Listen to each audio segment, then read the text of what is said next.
Ana, muslim atau non muslim?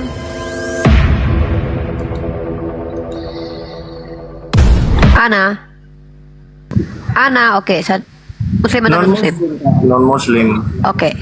Oke. Ada 3 saudara-saudara kita non muslim di sini, teman-teman. Mari kita diskusi bagus-bagus. Oke.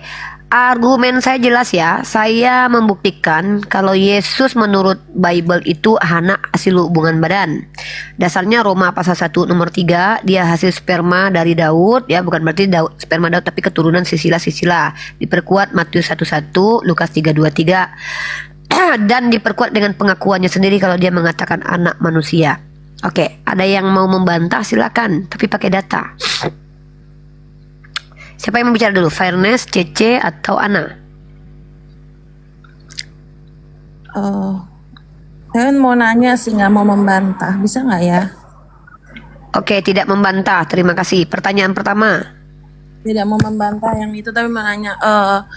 Uni kan menyampaikan Uni mahasiswi. Nah, saya juga pernah kuliah 2 jurusan. Nah, saya pengen tanya dalam pendekatan ilmiah. Sebenarnya kan dalam kita membuat jurnal itu, buku atau jurnal yang digunakan itu kan misalnya harus 5 tahun terakhir.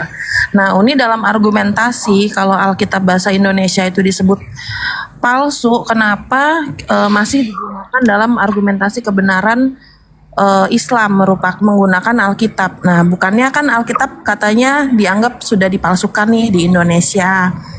Kalau masih digunakan, nah kalau digunakan juga kenapa ada yang digunakan, ada yang dianggap bohong, ada yang dianggap kebenaran kayak gitu nih. Bisa dijelasin mungkin? Terima kasih, pertanyaan cukup berbobot. Sayangnya Anda pertanyaannya itu pertanyaan keliru. Tidak pernah satupun saya mengatakan bahwa Bible itu palsu. Ya, itu satu. Tapi ada ayat palsu, itu ada. Kakak pahami dulu ya. Ya, betul. Bible itu adalah kumpulan kitab yang ditulis oleh orang yang belum jelas siapa, yang dianggap suci oleh umat Kristiani dan Yahudi. Bible terdiri dari Perjanjian Lama dan Perjanjian Baru, atau terdiri dari beberapa kitab yang disebut dengan Tanakh, Taurah, Nevi'im, dan Ketuvim. Ditambah dengan tulisan-tulisan karangan-karangan anonim, ya, yang ada Injil Sinoptik dan juga beberapa surat-surat dari Paulus. Itu yang disebut dengan Bible, Biblos, kumpulan buku. Kumpulan buku ini dianggap suci oleh orang-orang non-muslim dari kalangan agama Kristiani. Maka bagi saya kitab ini adalah kitab yang harus diselidiki, dicari tahu. Nah, bagi saya kitab ini adalah kitab yang terdistorsi, bercampur antara pengajaran yang benar menurut tradisi samawi dan pengajaran manusia, sudut pandang manusia, karangan manusia, bercampur. Maka tugas saya sebagai seorang mahasiswi adalah mengkaji dan mengujinya. Caranya apa? Dengan mempelajarinya dan mendiskusikannya, yang seperti yang saya lakukan ini. Nah, kalau saya bisa punya ini, saya punya alat untuk membedakan mana yang firman Tuhan, mana yang bukan. Itu alatnya apa? Alatnya adalah akal, common sense kita, dan juga Al-Quran. Itu alatnya. Karena Al-Quran katakan, Allah yang turunkan Al-Quran membenarkan kitab terdahulu. Kalau ada yang sejalan dengan Al-Quran, itu kebenarannya. Kalau bertentangan, maka itulah karya manusianya. Contoh yang benar seperti apa?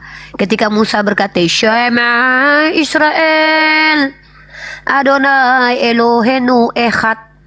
Yesus berkata, Shema Israel, Adonai Elohenu Echad. Nabi Muhammad berkata, Kul huwallahu ahad. Maka ternyata Musa, Yesus, dan Nabi Muhammad mengajarkan satu ajaran yang kalau ditarik benang merahnya itu selaras. Apa itu? Tuhan itu tunggal. Tidak tritunggal, tapi tunggal, satu. Ya. Jadi saya tidak pernah mengatakan Bible dipalsukan atau palsu, tapi saya bisa membuktikan di dalam kandungan Bible ada ayat-ayat sisipan dan palsu. Bagaimana saya menganggap ini sebagai seorang yang akademik untuk mengambil ini membenarkan Islam? Maaf, tidak pernah kami umat Islam membenarkan Islam dengan kitab kalian. Kami mengambil kitab kalian untuk melemparkannya kepada kalian, membuktikan kalau kalian menipu kami. Contoh tadi, ketika ada yang mengatakan Yesus itu hasil Roh Kudus, siapa bilang? Lukas, dari mana Lukas tahu? Mamanya Yesus, kapan Lukas bertemu mama Yesus? Ini kajian namanya. Sejak kapan Lukas bertemu mamanya Yesus sehingga dia tahu kalau mama Yesus masih perawan ketika dia mengandung? Apa validasinya? Siapa validatornya? Oh, itu wahyu dari Tuhan. Apakah Lukas dapat wahyu dari Tuhan? Nabi dia, Rasul dia. Karena yang dapat wahyu adalah Nabi. Siapa dia? Moses, Yesua, Nabi Muhammad. Gitu, dalam tradisi Samawi. Karena wahyu sendiri definisinya adalah informasi dari Tuhan untuk orang pilihannya yang disebut dengan Nabi dan Rasul. Tiba-tiba Lukas tahu kalau Maria berkata, aku masih perawan. Aku hamil karena Roh Kudus. Dari mana Lukas tahu? Secara ilmiah bagaimana untuk membuktikan bahwa Lukas mendengarkan informasi yang betul bukan karangan manusia? Karena dalam Lukas pasal 3 nomor 23 silsilah Yesus saja itu adalah hasil pendapat manusia yang gak jelas siapa. Jadi saya sebagai mahasiswi mengkaji kitab ini. Cara mengkajinya apa? Bagaimana? Ya dengan diskusi begini Kak. Ini proses ilmiah dalam deep dialog namanya. Saya ingin tahu kalian menerima Lukas memberitahukan itu asalnya apa, dasarnya, azasnya apa. Gitu. Ya, begitu kakakku. Silakan ditanggapi Kak. Cuma saya sering mendengar misalnya dari Pak Donitan atau banyak banget Bang Zuma, mungkin Umi ya. Jadi penggunaan ayat Alkitab dalam menunjukkan ketahuan itu, misalnya Yesus yang kami yakini Tuhan itu sedang membilang Allah itu Esa, misalnya itu jadi di cherry pick sebagai ini yang benar, ini yang salah, itu dasarnya adalah akal dan Al-Quran gitu ya Kak ya. Jadi saya sih sebenarnya pengen sharing dari pandangan saya pribadi yang saya pelajarin. Jadi sebenarnya saya tidak terima dikatakan cherry pick ya, karena saya lebih fokus sudah sampaikan bahwa itu kajian. Kajian itu punya alat. Alatnya apa? Common sense dan juga Al-Qur'an kami. Itu bukan cherry pick. Nah, coba kalau saya bawa kita pakai sejarah deh. Yang namanya sejarah itu ajaran monoteis itu sejarahnya ada, tradisi agama Samawi. Begitu juga dengan pagan, ya. Itu pahami dulu. Yang namanya tradisi agama Samawi itu adalah ajaran yang monoteis. Pertanyaannya, yang monoteis itu yang mana? Mari kita lihat. Kalau kita sama-sama mengklaim menyambung tongkat estafet nabi-nabi Bani Israel, siapa yang sama-sama persis sama dengan orang-orang Bani Israel? Tuhan tunggal, Tuhan tidak beranak, tidak diperanakan. Itu bukan cherry pick, itu pembuktian bahwa secara sejarah pun yang mengikuti adalah Islam, bukan Kristen. Itu bukan cherry pick, tapi pembuktian namanya. Itu loh, saya nggak suka dengan diksi itu ya, itu tuduhan itu. bukan Kak, maksudnya di dalam Alkitab bahasa Indonesia ini Kak, ada yang dianggap benar, ada yang dianggap salah, itu kan berdasarkan keyakinan terhadap Al-Quran gitu. Nah, kan saya sudah bilang, Al-Quran itu alatnya Kak, untuk menentukan mana yang benar, mana yang salah. Kan begitu, itu bukan cherry pick.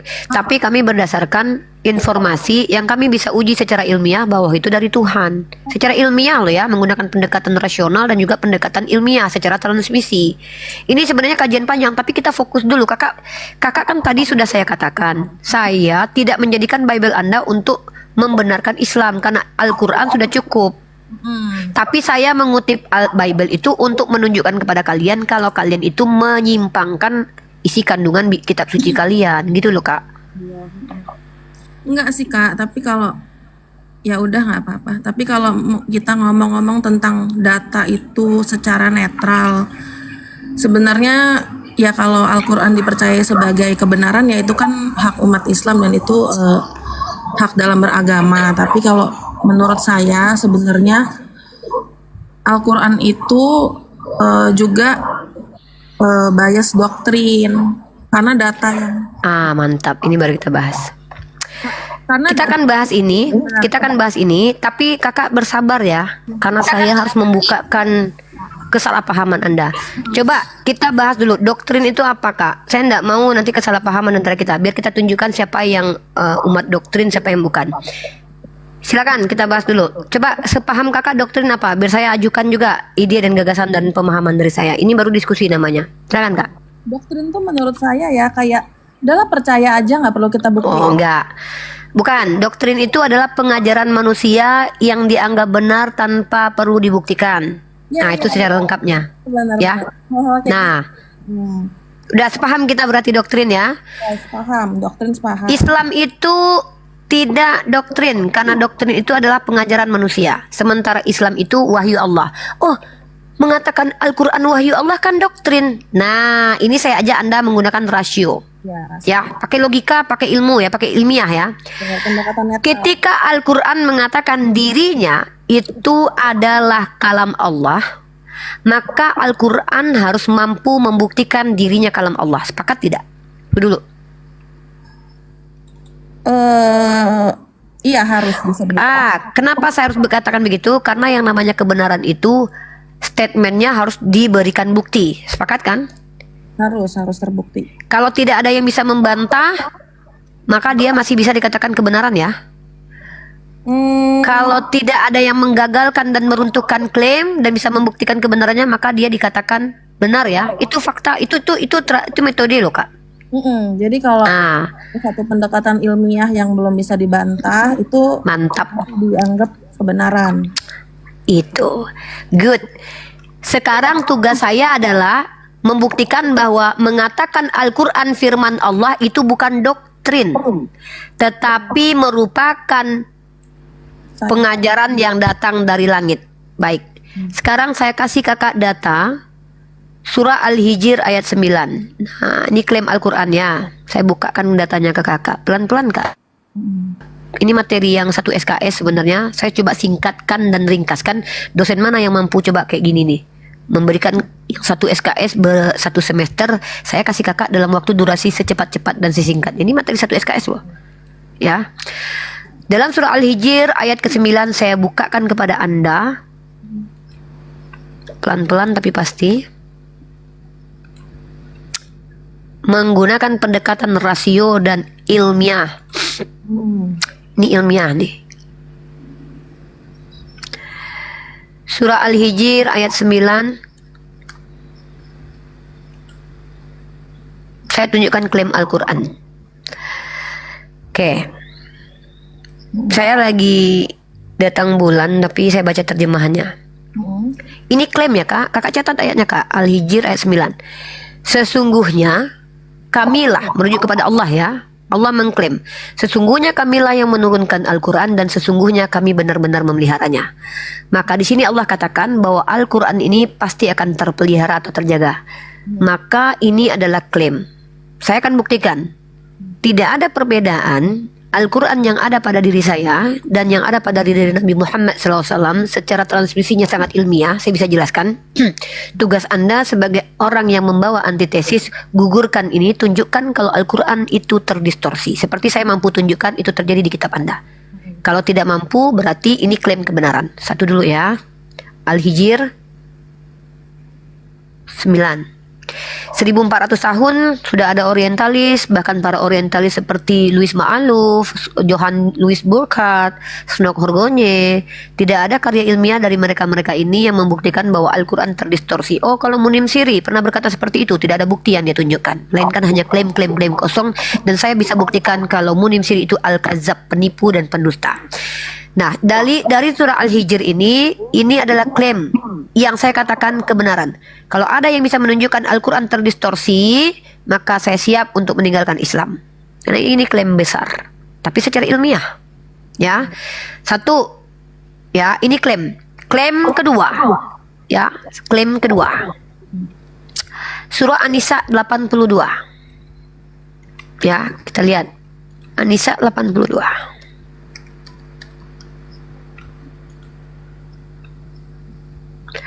An-Nisa 82. Kita lihat.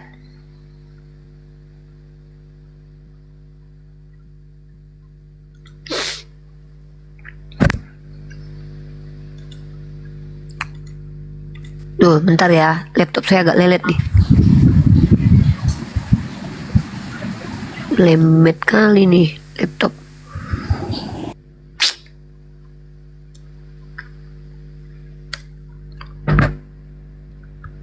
Aduh, laptopku lelet.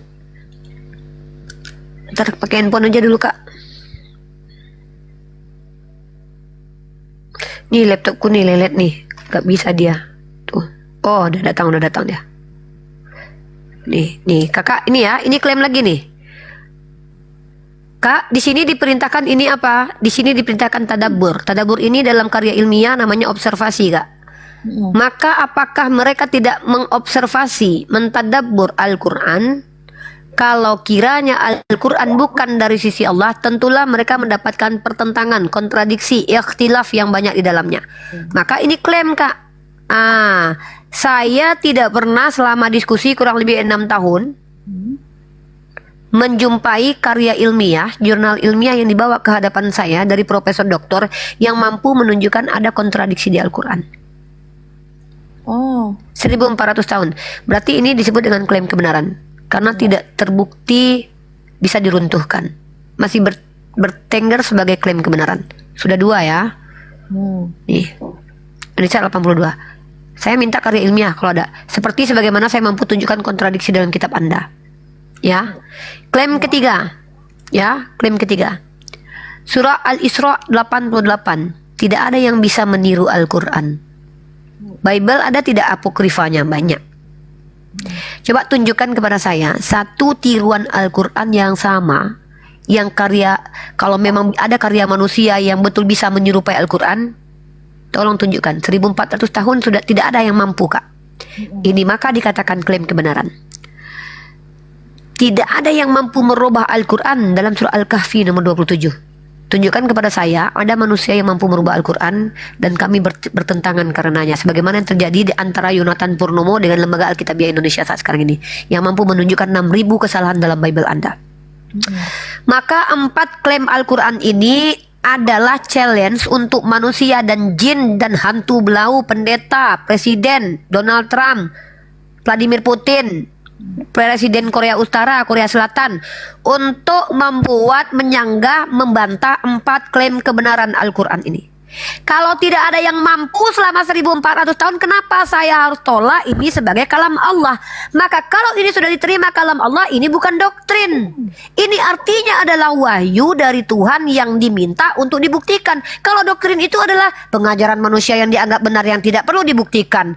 Ini adalah kalam Allah yang minta untuk diuji sepanjang masa, sepanjang hidup saya, sepanjang masa peradaban. Cetar. Kenapa saya harus tolak ini kalam Allah? Nah, kemudian apa yang terkandung di dalamnya tidak sedikit orang-orang yang membenarkan dengan menggunakan pendekatan ilmiah. Contoh penciptaan langit dan bumi, sudah ada teorinya. Teori penciptaan langit dan bumi. Tentang halakah dalam Al-Quran diceritakan setelah ketemu mesin USG, betul seperti lintah zigot itu. Bahwa matahari dulu tidak ada informasi matahari itu beredar, Kak. Dulu bertentangan orang, enggak, cuman bumi yang beredar. Ternyata matahari punya garis edar dan itu ada dalam Al-Quran. Kenapa ketika Al-Quran tak terbantahkan sebagai kalam Allah, saya tolak ini sebagai kebenaran? Lalu harus saya terima Bible Anda yang penuh dengan kontradiksi, kesalahan ilmiah, distorsi di dalamnya, kemudian kata-kata vulgar. Bahkan bagian negara Amerika Serikat menolak Bible disebarkan luas karena ada konten vulgar dan konten kekerasan di dalamnya. Untuk apa saya menerima doktrin dari gereja, doktrin dari kakak yang tadi itu, sementara saya mampu menggugurkan doktrin kalian? Doktrin yang saya gugurkan pada hari ini adalah bahwa Yesus itu dikandung dari Roh Kudus. Pertama, Roma pasal 1 ayat 3 itu menurut pernyataan Paulus. Kedua, buktinya dia bersisilah dari bapaknya. Yang kedua adalah ternyata mengandung dari Roh Kudus itu berdasarkan mimpi dari Yosef. Dan ternyata Lukas yang menuliskan bahwa Maria itu masih perawan itu tidak valid. Kenapa? Siapa yang bisa menentukan seseorang perawan atau tidak? Ada pembuktiannya. Ini logika ilmiah. Maka argumen saya tentang Yesus perspektif Bible hasil anak hubungan badan itu kuat sebagaimana kuatnya batu karang di lautan. Cetar. Inilah Islam.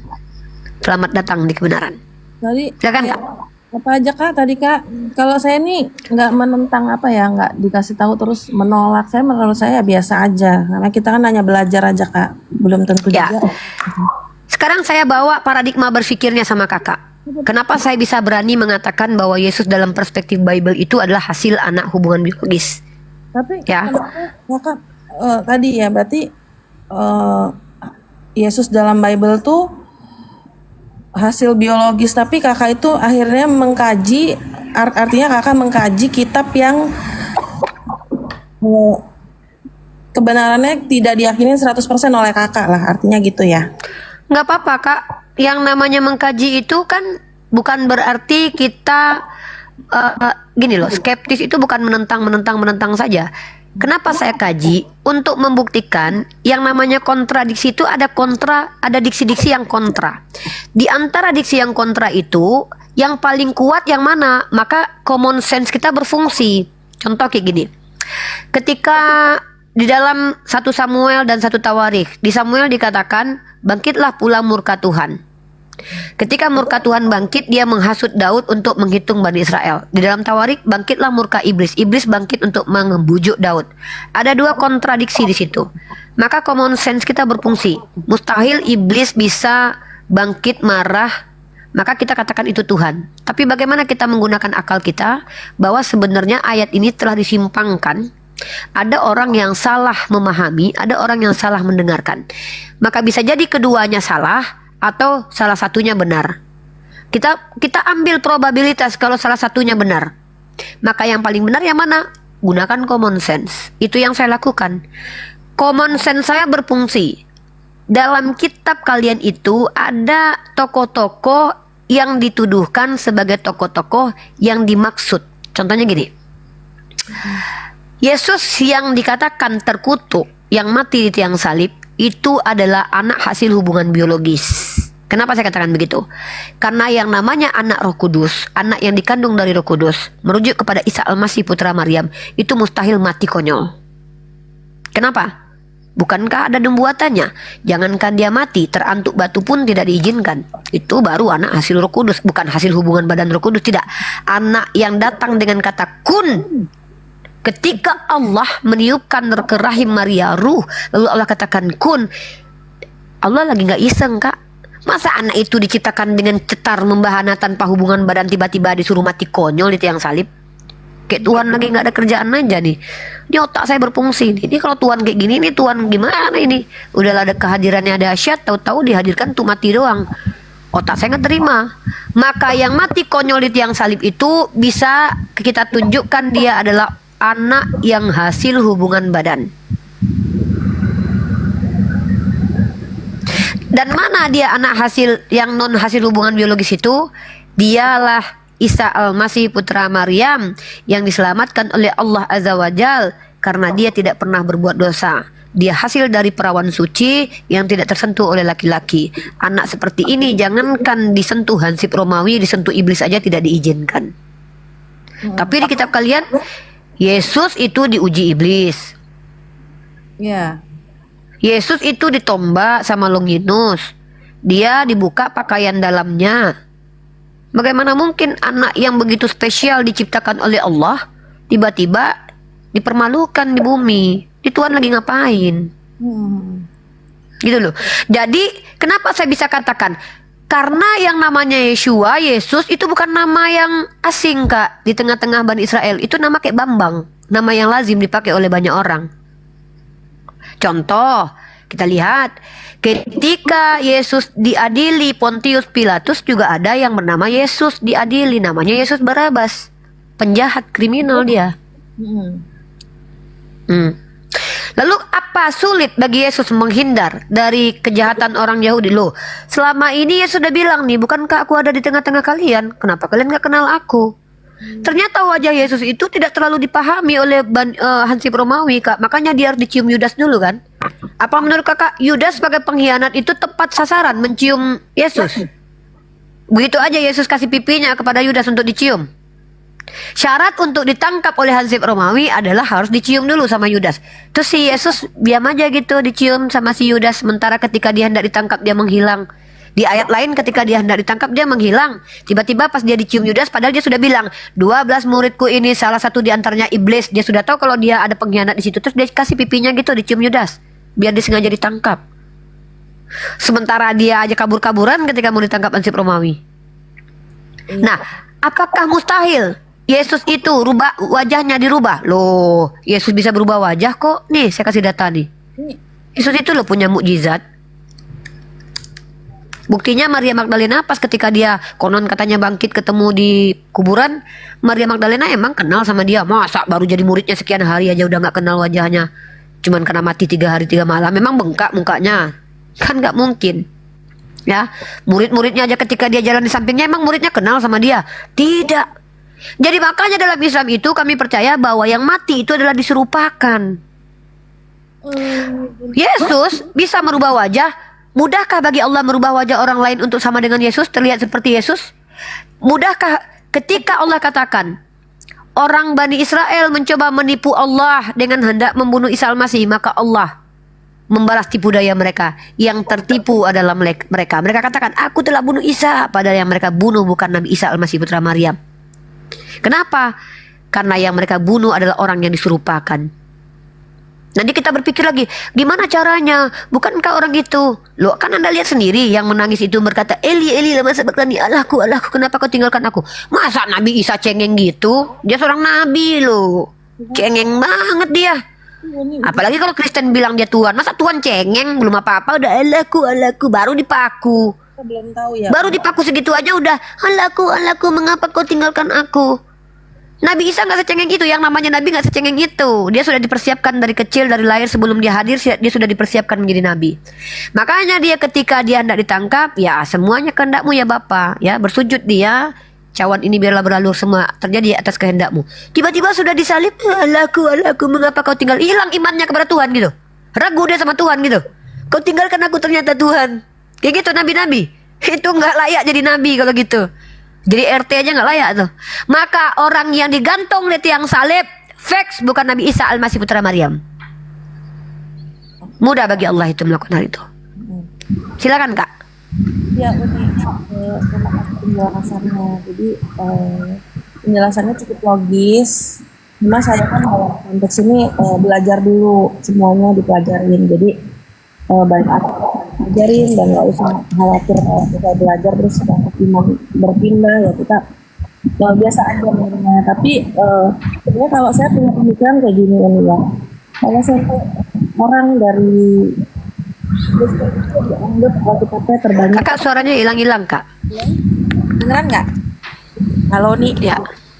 Misalnya Kristen itu dianggap ayatnya banyak yang bertentangan. Nah, ibarat kita misalnya memilih mana yang benar sampai mempelajari Al-Quran, nah kita juga harus mendapatkan Al-Quran itu bebas dari kesalahan. Kalau dua-duanya sama-sama titik celah, untuk apa kita berpindah? Sama aja toh. Betul. Nah, betul, saya tantang Anda. Itu tadi. Jangan ditanya.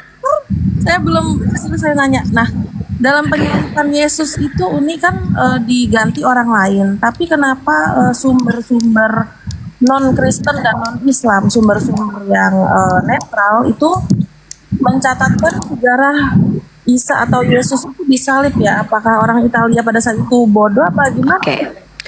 Bukan, ini saya jawab ya. Saya tadi sudah jelaskan di awal, tapi nggak apa-apa saya ulangi. Bukan orang itu bodoh Kak. Kakak tahu tidak? Kakak perhatikan baik-baik. Ketika Yesus dibawa ke Pontius Pilatus, ada tidak terdapat kesalahan dalam diri Yesus?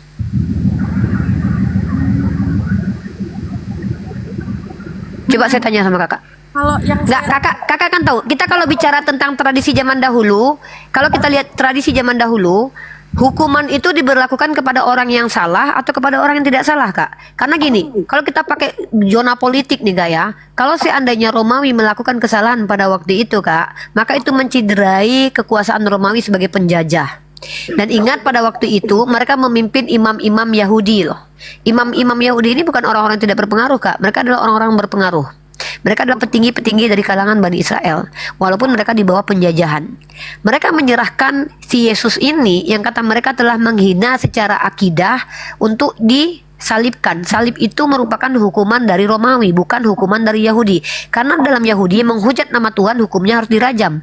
Coba kakak lihat dalam Sanhedrin. Sanhedrin menuliskan dia mati dirajam loh, baru digantung.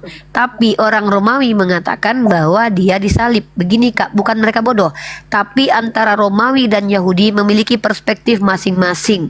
Kenapa? Karena memang mereka mendapatkan isu-isu omong-omong dari orang doang. Karena memang tidak bisa kita runutkan mata rantai informasinya itu betul-betul mendapat informasi yang valid. Contoh, kalau penulis kitab Matius itu semua adalah murid Yesus, coba kakak tahu tidak? Ketika Yesus ditangkap semua murid lari. Iya. Lalu siapa yang menceritakan tentang penyaliban ini? Oh, Longinus. Kalau memang Longinus menceritakan sesuatu yang benar, apa dasarnya? Apa dasarnya? Dasarnya saya minta.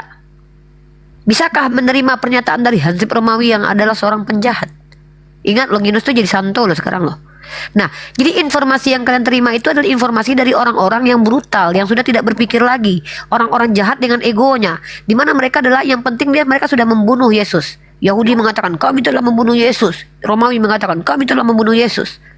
Jadi ini adalah informasi yang berseliweran. Makanya salah satu apokrifa, surat Petrus, kalau tidak salah saya punya bukunya itu, dan bukunya ada di Klaten ya. Judulnya adalah Pemahaman Alkitabiah yang ditulis oleh William Barclay. Ada salah satu surat atau apokrifa yang menceritakan bahwa Yesus yang asli secara insani disalib, tapi Yesus yang asli itu sedang berbicara dengan salah satu muridnya di dekat Bukit Tengkorak. Itu ada datanya saya Pak, Mbak, dalam buku William Barclay. Kalau kakak punya tuh berjilid-jilid tuh William Barclay menulis. Itu terdapat dalam apokrifa. Nah, kalian kan percaya kanon kitab ini, bahwa kitab ini yang benar adalah ini, yang lain tidak benar karena tidak mendukung teologi kalian. Sementara informasinya berseliweran. Banyak. Jadi bukan mereka bodoh, tidak. Tapi kalian mendapatkan informasi dari orang-orang yang bahkan tidak jelas, informasi yang tidak bisa dipertanggungjawabkan. Apakah informasinya memang seperti itu? Itu belum pasti. Nah, Flavius Josephus sebagai seorang sejarawan menuliskan bahwa memang si Yesus mati. Kenapa? Karena dia orang Yahudi. Semua Yahudi percaya nabi palsu itu mati. Dirajam tapi bukan disalib. Nah, masalahnya kenapa dalam Bible ditulis disalib? Kan ada beda antara tradisi sejarahnya orang Yahudi dengan Bible aja udah beda tuh. Maka inilah saya katakan ada berseliweran tentang Yesus ini. Maka ketika sudah banyak cerita tentang Yesus, Tuhan yang sesungguhnya, Tuhan yang benar-benar Tuhan itu tidak mungkin membiarkan manusia bergoncang satu sama lain di dalam sesuatu yang tidak jelas. Maka begitulah cara Tuhan. Ketika suatu daerah sudah banyak penyesatan, Tuhan utus Rasul, Tuhan utus panduan. Makanya hadirlah Nabi Muhammad SAW memberikan informasi yang sebenarnya. Saya sudah buktikan Al-Quran kalam Allah dari 4 diksi yang tak mampu dibantah. Saya juga challenge. Cara membuktikan informasi dari seseorang itu dia adalah Nabi adalah dengan tunjukkan kalau dia pernah berdusta. Tunjukkan kepada saya secara ilmiah Nabi Muhammad itu pernah berdusta atau tidak. Seperti saya bisa tunjukkan Paulus itu pernah berdusta. Ya, kalau Paulus pernah berdusta. Nah, kemudian ketika saya bisa buktikan Nabi Muhammad Nabi betulan secara ilmiah, Al-Quran adalah firman Allah betulan secara ilmiah. Nah, maka inilah informasi yang real tentang Yesus, bahwa dia tidak disalib, tidak dibunuhkan, tetapi diselamatkan oleh Allah. Karena yang namanya Nabi asli itu pasti diselamatkan. Rasul asli pasti diselamatkan. Abraham diselamatkan dari kematian dibakar oleh Raja Namrud. Yunus, bahkan Yesus sendiri berkata, angkatan yang jahat ini tidak akan mendapatkan penglihatan kecuali tanda Yunus. Apa tanda Yunus? Mukjizat pada Yunus apa? Masuk perut ikan. Harusnya kalau kita berpikir dia mati, dimakan ikan. Tapi ternyata dia hidup dan berdoa. Itulah yang terjadi kepada Yesus yang dianggap mati padahal dia hidup. Makanya kami katakan dia belum meninggal. Gitu. Nah, jadi buktikan kepada saya bahwa penyaliban itu adalah sesuatu yang rasional. Kalau itu dikatakan sejarah, sejarah yang mencatat dia mati. Itu sejarah menurut orang Yahudi. Tapi sejarah dia bangkit, siapa yang bilang? Ada nggak sejarawan yang mengatakan Yesus bangkit, terbukti bangkit? Tunjukkan ke saya sejarawannya. Belum cari. Gitu. Kalau Al-Quran itu tidak bersandar kepada sejarah. Al-Quran informasi Tuhan. Validasinya boleh pakai sejarah, tapi Al-Quran tidak bersandar pada sejarah. Masa Tuhan informasi bersandar pada kebenaran yang dibawa orang lain? Kebenaran dari manusia itu tidak absolut. Sejarah, contoh sejarah itu tidak absolut. Bukti 300 sekian tahun menurut sejarah yang kita pelajari di SD, Indonesia dijajah Belanda, ternyata dikritisi oleh sejarawan kontemporer. Itu bukti sejarah itu tidak absolut. Maka bagaimana mungkin firman Tuhan bersandar kepada karangan manusia yang tidak absolut? Ya, secara tahun 2024 metode berkembang keilmuan, cara validasi dan validator berkembang, tiba-tiba kalian bersandar kepada hasil manusia. Nggak bisa. Saya bersandar kepada informasi dari Tuhan. Cara membuktikan betul-betul dari Tuhan kayak mana? Ya itu saya sudah kasih data tadi, bantahan. Bantah saja itu. Kalau ada yang mampu membantah itu berarti fik Al-Quran bukan firman Allah. Ya sudah, kalau ini itu rasional, Kak. Itu pertimbangan rasional, itu pertimbangan ilmiah. Kita menggunakan common sense. Jadi kalau misalnya belum bisa terbantahkan, apapun yang tertulis itu, walaupun belum bisa dibuktikan, kita percaya iman. Nah, jadi ini saya masuk karena ini cara memahami Al-Quran. Al-Quran itu memuat dua dimensi. Dimensi fisik dan metafisik. Metafisik atau beyond logic bukan berarti unlogic. Jangan samakan. Unlogic artinya bertentangan dengan akal, beyond logic artinya di luar penalaran. Mukjizat itu sesuatu yang di luar penalaran. Orang beragama dengan orang ateis bedanya apa? Percaya sesuatu yang terjadi di luar nalar itu benar-benar ada. Itu orang beragama loh. Kalau tidak percaya itu jadi ateis aja sudah. Nah, unlogic artinya bertentangan. Pada saat bersamaan segitiga, tapi dia juga segi empat. Nah, itu unlogic tuh. Itu bukan beyond logic.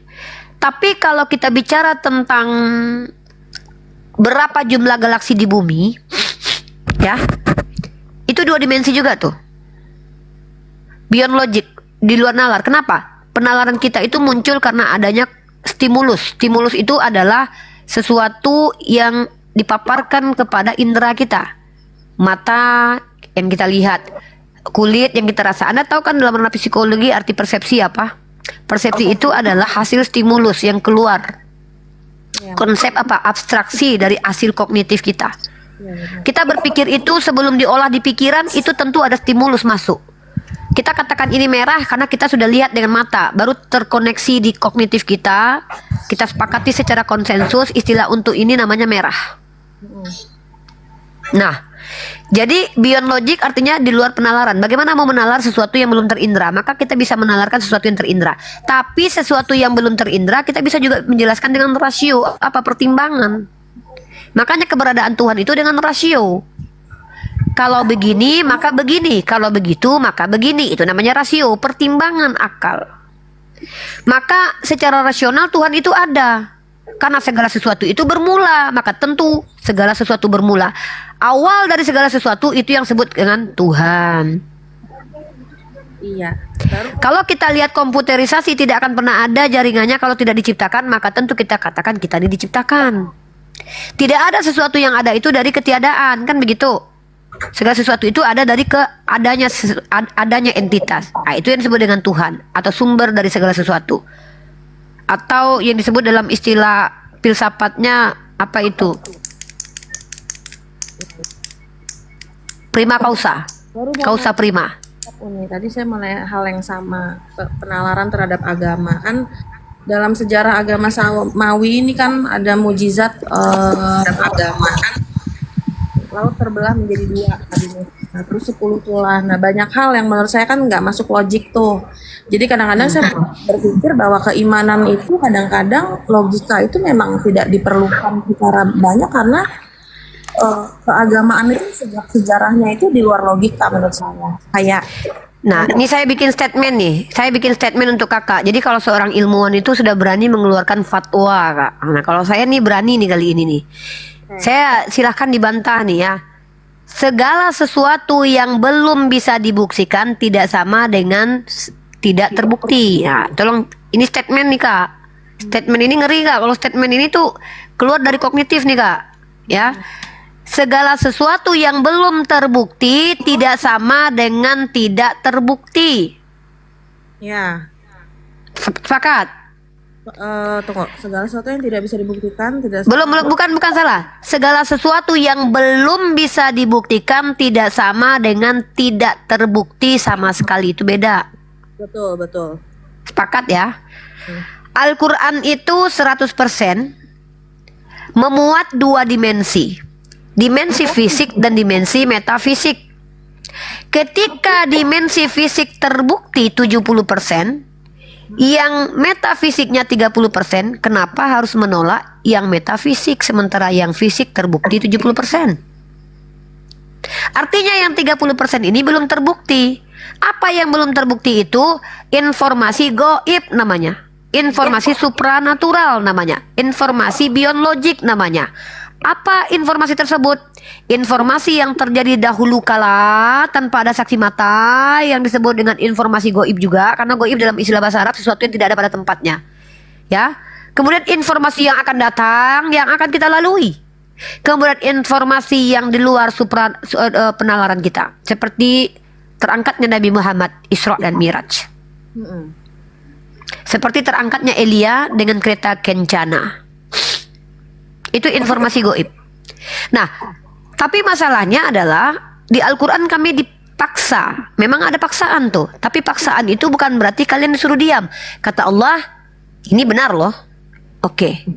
Tapi kata Allah, buktikan kalau ini salah. Jadi doktrin beda gak? Kalau doktrin itu pengajaran manusia yang dianggap benar, yang tidak perlu diuji. Itu pengajaran nih, besar luas cakupannya tuh. Seperti doktrin gereja Katolik dengan sistematika ajarannya, doktrin gereja Protestan bahwa ini sola scriptura, Bible nggak pernah salah. Itu doktrin. Dogma beda lagi kak. Dogma adalah opini manusia yang mapan, dianggap benar dan tidak dibuktikan. Contoh, dogma infalibilitas paus. Bahwa paus itu tidak akan salah mengajar. Itu dogma. Tidak boleh diuji pokoknya, nggak usah diuji paus, dia benar sudah. Tapi Al-Quran adalah wahyu Allah yang minta dibuktikan. Nah, ini bukan doktrin, bukan dogma. Tidak bisa dikatakan doktrin, tidak bisa dikatakan dogma.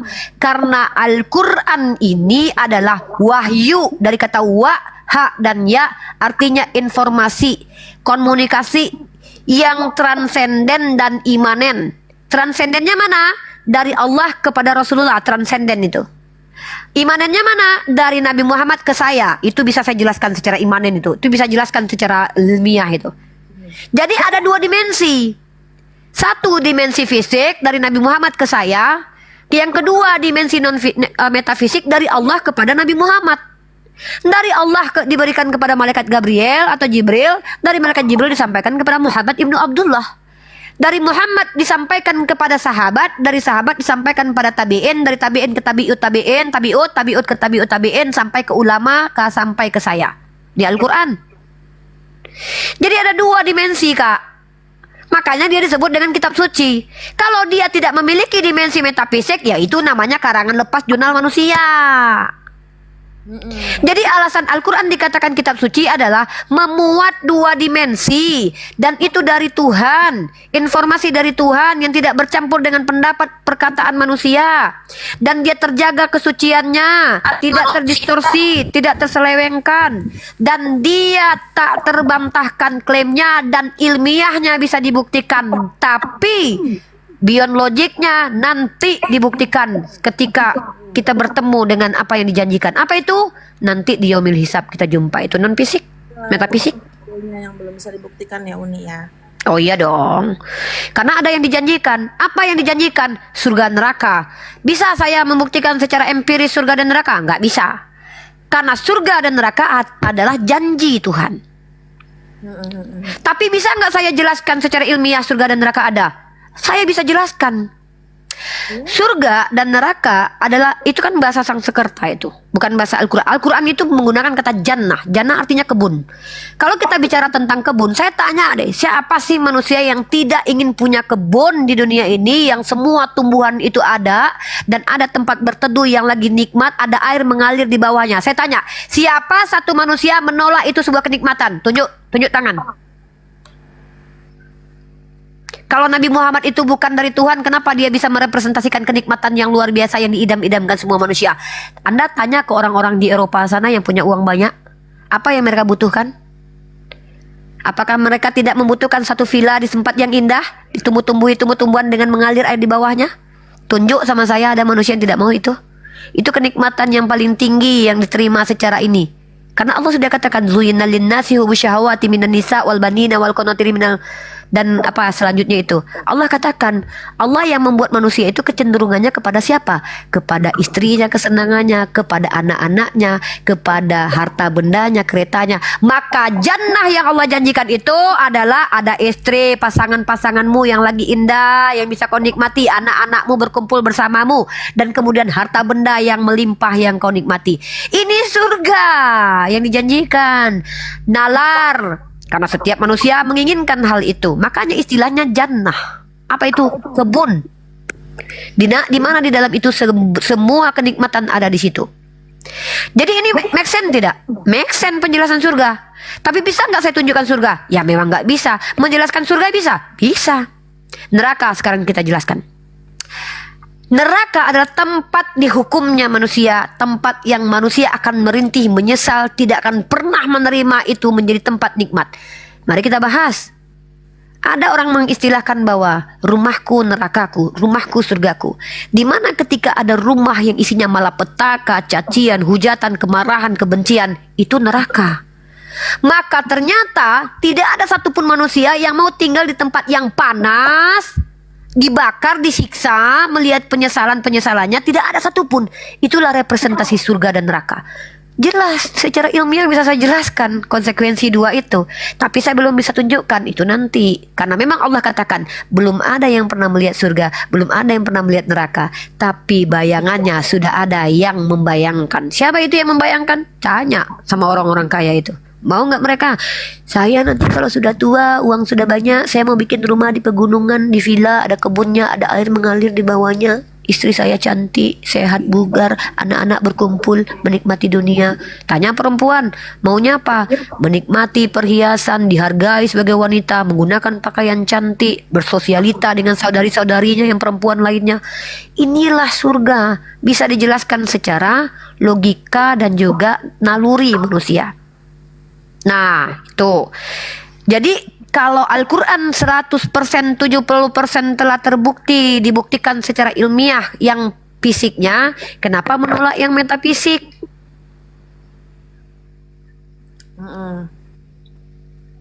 Gitu. Oke, Uni.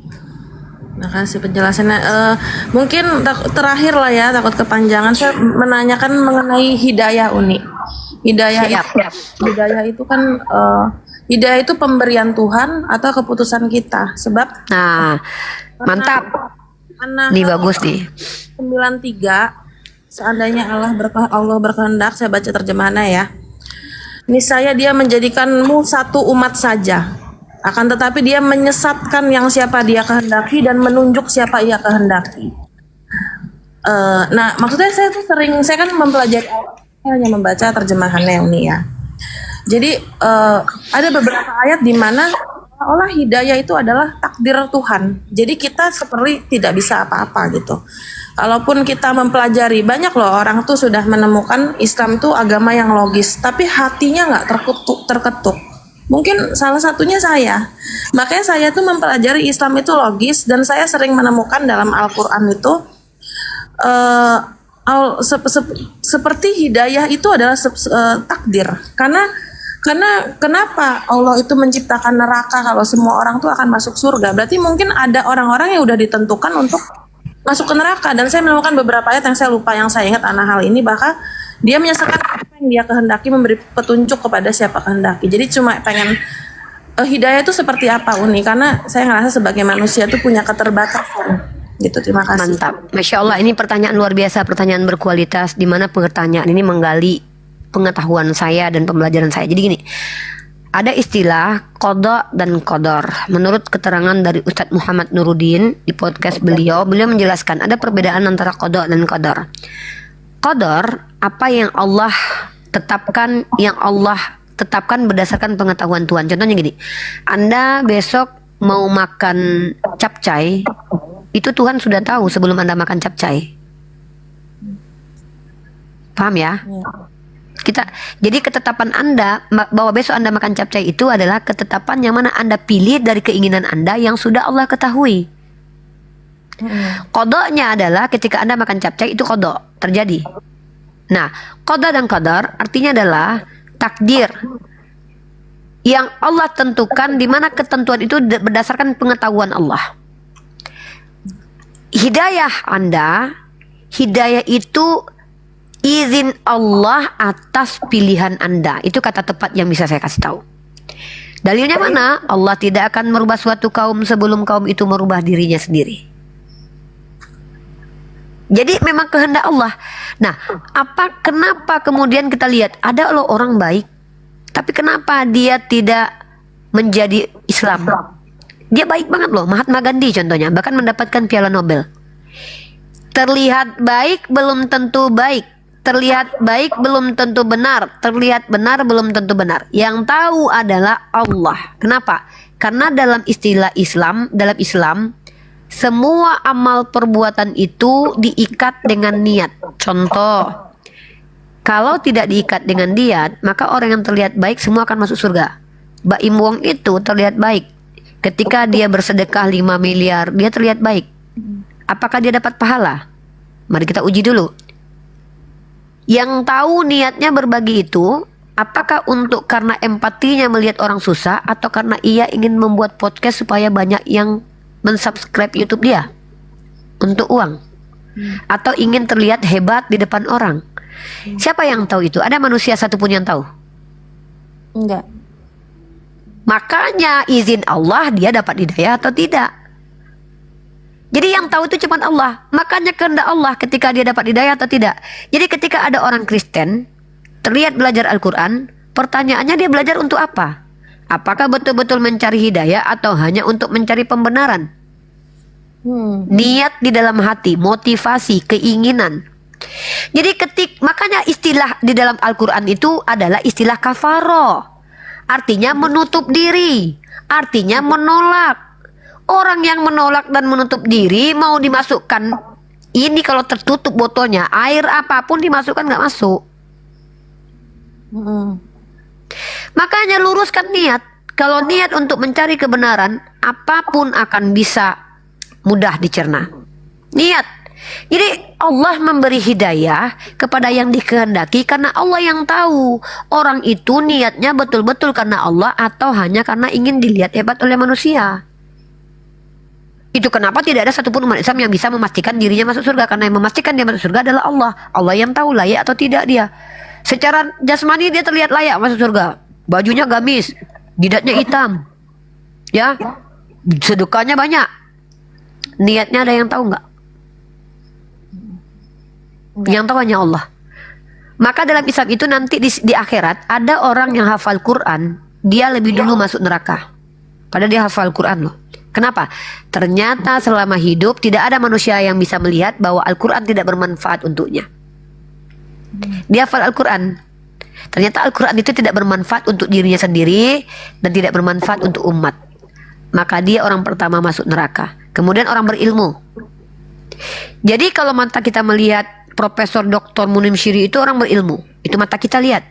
Tapi tahu tidak apa yang ada di dalam kalbunya? Maka yang ada di kalbunya itu yang hanya menjengkalnya bisa Allah sebagai Tuhan kita. Dan yang memberikan apresiasi dan hukuman hanya Allah, itu pahala dan dosa. Itu kenapa pahala dan dosa tidak terlihat. Pahala tidak terlihat, tidak berbentuk, Anda tidak bisa timbang berapa pahala orang, dan Anda tidak bisa ukur berapa panjang dosa seseorang itu ya. Demi yang lain. Artinya niat, pahala, dosa, ruh itu hanya Allah yang tahu. Maka berdasarkan niat, berdasarkan pahala, berdasarkan dosa, tiga ini yang tak mampu dilihat manusia, yang hanya bisa dilihat Allah, inilah yang menjadi asbab orang itu ke surga atau ke neraka. Tapi tiga ini ada karena pilihannya sendiri. Makanya Nabi Muhammad mengatakan begini, umatku dijamin masuk surga kecuali bagi yang tidak mau. Artinya itu pilihan. Nah, contohnya gini deh, Allah sudah takdirkan Anda besok bukan meninggal lah, Anda besok misalkannya masuk ke dalam sebuah lubang, ya. Tapi ketika Anda sebelum masuk lubang itu, ya, bukankah Anda sudah tahu kisi-kisi lubang seperti apa bentuknya? Jalan berlubang seperti ini, apakah Anda hati-hati atau tidak? Ada common sense. Allah sudah kasih common sense dulu tuh. Bahwa kalau jalan di sini nanti berlubang nih. Orang udah pernah jatuh di situ. Ketika Anda sudah diberi common sense, akal, hati nurani, perasa, indera, lalu Anda masuk ke dalam lubang, yang salah Tuhan atau Anda?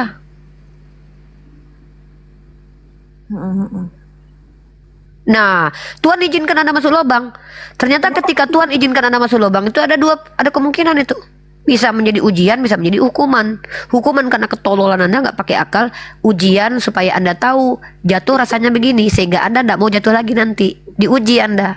Kalau Anda orang yang tangguh, bangkit dari keterpurukan, naik Jadi ada dua kemungkinan, terserah, itu urusan Anda nanti. Prasangka hambaku, aku seperti prasangka hambaku. Kalau saya lebih berprasangka bahwa setiap musibah yang saya dapatkan adalah penghapus dosa saya. Maka begitulah ketentuan. Itu prasangka kita terhadap Allah, ya seperti itu. Mau kita ya begitu. Kita yang mau begitu sudah. Saya lagi diazab Allah ini, ya sudah mau begitu. Jadilah seperti yang kau mau, kan gitu kata Yesus kan?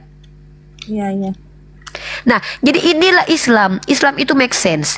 Nah, ketika hari ini kamu tidak menerima Islam, itu bukan Allah yang tetapkan kalau kau nggak bisa jadi Islam, tidak. Tapi kau yang tak mau memilih. Contoh Firaun. Jadi gini, kenapa orang tidak layak jadi Islam? Bisa jadi karena dia itu adalah orang yang menyimpan kebusukan di hatinya. Bisa jadi orang ini ketika dia masuk Islam justru akan menghancurkan Islam. Jadi ada sebab-sebab itu. Allah tahu tidak itu akan terjadi, tahu. Makanya orang ini tidak layak jadi Islam. Walaupun dia terlihat layak bagi pandangan manusia. Seperti Mahatma Gandhi lah, dia punya hadiah Nobel. Kenapa dia tidak diizinkan? Kenapa? Karena kita tidak tahu sepanjang kehidupannya perbuatan keji apa yang telah dia lakukan. Hanya Allah yang tahu. Seperti Firaun contohnya. Firaun itu berapa kali Musa datang kepada dia itu dengan lembut. Tapi dia tidak layak dapat Islam. Makanya Allah izinkan ketika dia mau bersyahadat, ditendang lumpur ke mulutnya oleh malaikat Jibril. Maka dia tidak jadi bersyahadat. Kenapa? Ya Allah izinkan itu. Karena memang dia tidak layak. Nah, orang yang layak itu orang yang mencari. Karena dalam Islam apa yang kau cari itu yang kau dapatkan. Anda tidak cari, tiba-tiba dapat. Emang siapa Anda? Enak aja. Tidaklah sama orang belajar dengan orang tidak belajar. Kalau pemahaman orang belajar sama dengan orang tidak belajar, seperti di Kristen, asal punya Roh Kudus, apa guna kita belajar? Wah, saya sih ngerasanya sih mencari ya Uni ya. Saya kan membaca, saya cuma kemampuannya terbatas ya. Saya cuma baca Al-Quran terjemahan sama kitab. Nah jadi artinya nanti ke depannya saya akan mempelajari lagi ya Uni ya. Ya. Saya kasih Anda PR deh Kak. Saya kasih PR gini deh. Saya kasih PR dan sebuah pertanyaan yang silakan Anda jawab sendiri di rumah Anda. Ya. Coba saya tanya satu pertanyaan yang kalau Anda bisa jawab sekarang jawab. Apa alasan Islam tertolak di diri Anda? Jadi saya butuh alasannya aja. Silakan. Ini dengan segala hormat bukan berarti saya menista ya. Ini benar. Itu hak Anda. No, itu hak. Saya yang tanya. Itu hak Anda. Opini dilindungi di Indonesia ini kok. Baca pasal 28E ayat kedua dan ketiga. Kebebasan beropini. Jadi memang alasannya itu memang alasan Islam tertolak itu kalau di saya itu alasan yang memang saya nggak sanggup jelaskan menggunakan logik seperti Uni Rifa. Jadi kalau saya pribadi sebenarnya seperti ini. Saya kan Kristen ini keturunan Uni. Jadi bukan yang semua agama keturunan sayang. kita keturunan. Agama itu dari kata. Jadi ada dua definisi agama secara etimologi ya. Agama tidak agama kacau dan agam yang artinya tidak berpindah. Itu adalah warisan. Kita semua terwarisi kok. Cuman bedanya kan kita sama-sama punya common sense kan. Di umur 20 sekian kita mulai punya critical thinking kan. Di situ kita mencari. Kalau saya bisa membuktikan kebenaran Al-Quran, makanya saya tetap di Islam. Dan saya mengkaji agama lain juga. Nah sekarang saya tanya, alasan Anda secara personal menolak Islam itu apa? Itu yang coba kita bahas untuk selas materi kita ya. Saya kan mencari, saya tuh sejak tahun berapa itu berusaha mencari kebenaran. Nah itu secara netral, mau dia Islam atau menurut ilmuwan atau Alkitab gitu ya. Alasan menolak Islam itu sebenarnya bukan menolak ya Uni. Jadi saya anggap semua agama itu nggak ada yang sempurna. Jadi untuk apa pindah? Jadi saya belum menemukan sebuah. Jadi gini, dalam Bible banyak kontradiksi. Oke, nggak saya tolak. Tapi kenapa saya harus pindah kalau ternyata sama-sama ada sesuatu yang tidak nggak bisa saya terima gitu loh. Jadi I get that point ya. Aku dapat poin nih. Semua agama tidak sempurna. Sempurna yang dimaksud di sini apa? Saya nggak paham. Kalau kesempurnaan Al-Quran sebagai firman Tuhan saya sudah buktikan ke Anda. Dan saya tuntut Anda untuk mengkaji itu dan membantah itu. Kalau Anda mengkaji dan membantah dan secara ilmiah Anda tunjukkan kepada saya kami salah, saya siap ikut Anda loh. Sama-sama jadi ateis kita nih. Nah, jadi enggak, maksud saya gini, statement itu harus dipertanggungjawabkan. Kesempurnaan yang dimaksud seperti apa? Coba, ini kita lihat, gini kita lihat masalah nih. Sempurna yang dimaksud itu harus seperti apa? Karena agama itu bukan seperti yang kita mau. Iya, iya. Ya, agama itu, kebenaran itu tidak mungkin tertolak oleh akal, tidak mungkin tertolak oleh hati nurani. Sepakat atau tidak? Iya, iya betul. Nah, coba tunjukkan ajaran di Islam yang tertolak oleh akal dan tertolak oleh hati nurani. Silakan. Perintah Tuhan dalam perang itu hukumnya perempuan lawan boleh digauli. Perempuan lawan boleh di? Ini saya nggak tahu ya, saya salah baca atau enggak, tapi ada hukum. Nih, ini loh sister, kalau ada alasan Anda menolak Islam karena ternyata alasan itu yang harus kita luruskan itu. Ternyata alasan itu muncul dari ketidaktahuan Anda, saya berhak untuk luruskan itu. Oke, oke. Nah, baik. Sekarang kita bahas itu. Bahwa Anda menolak Islam karena menurut Anda di dalam Islam itu boleh menggauli tawanan. Iya. Kurang lebih seperti itu. Boleh saya tahu Anda menggunakan dalil yang mana? Aduh. Udah lupa sih Uni ya. Saya baca ayat pada saat itu lah. Padahal Saran saya cari dulu ayatnya untuk pembelajaran Anda sendiri, dan saya akan buktikan bahwa Islam adalah agama satu-satunya yang men-trigger manusia untuk membebaskan budak. Satu-satunya agama loh. Saya bisa, karena di Bible tidak ada pembebasan budak. Dalam satu Petrus bahkan hamba-hamba itu tunduk taat secara takut kepada majikan loh. Dalam Islam justru Islam hadir di tengah-tengah sosialisasi perbudakan itu ada. Islam hadir untuk menghapus secara bertahap perbudakan. Saya bisa tunjukkan data-datanya. Pertama, budak disuruh nikahi. Kedua, ketika pada waktu sahabat, ingat budak itu mahal harganya. Di mute dulu, yang lain ada musik. Ketika ada kesalahan sepele dari Rasulullah SAW, dari sahabat-sahabat Rasulullah, maka Rasulullah perintahkan untuk merdekakan budak. Ini ada musik dari mana ini? Pak Surwan di mute dulu. Dari Jambi. Ya di mute dulu Pak. Numpang Ya, ada tanya musik kalau dari boleh. mana ini? Pak Ya, nanti, Surwan, Pak. Pak Surwan di mute dulu Pak, di mute dulu Pak. Ada musik soalnya Pak. Mau bertanya kalau boleh. Ya nanti Bapak sabar Pak. Nanti Pak. buat teman-teman nih, saya benar-benar ya, saya memang Uni, izin saya undur diri dulu ya. bukan Kang Chan masuk dulu Kang Chan. Ada yang mau disampaikan silakan. Sedikit saja. Jadi saya menyimak dari tadi, alhamdulillah sudah berapa jam, dan ini diskusi yang baik ya dengan Uni ya. Karena memang tabiat Islam itu begitu. Kita tidak diarahkan untuk imani Kristus saja, imani Muhammad saja, imani Allah, tidak. Teksnya bilang begini dalam Quran, fa'alam annahu la ilaha illallah. Maka ilmuilah, fahamilah. Dan itu sesuai tabiat kita, bahkan itu senada dengan kata Yesus, kasihilah Tuhanmu dengan segenap hati, jiwa, dan akalmu. Nah, yang sedang dilakukan oleh Uni ini adalah sirkulasi keilmuan, dan ini baik sekali gitu. Jadi kita lihat, alhamdulillah saya merasa bangga sekali mendengar dalam beberapa jam tadi. Saya bilang beliau adalah mujahidah gitu ya.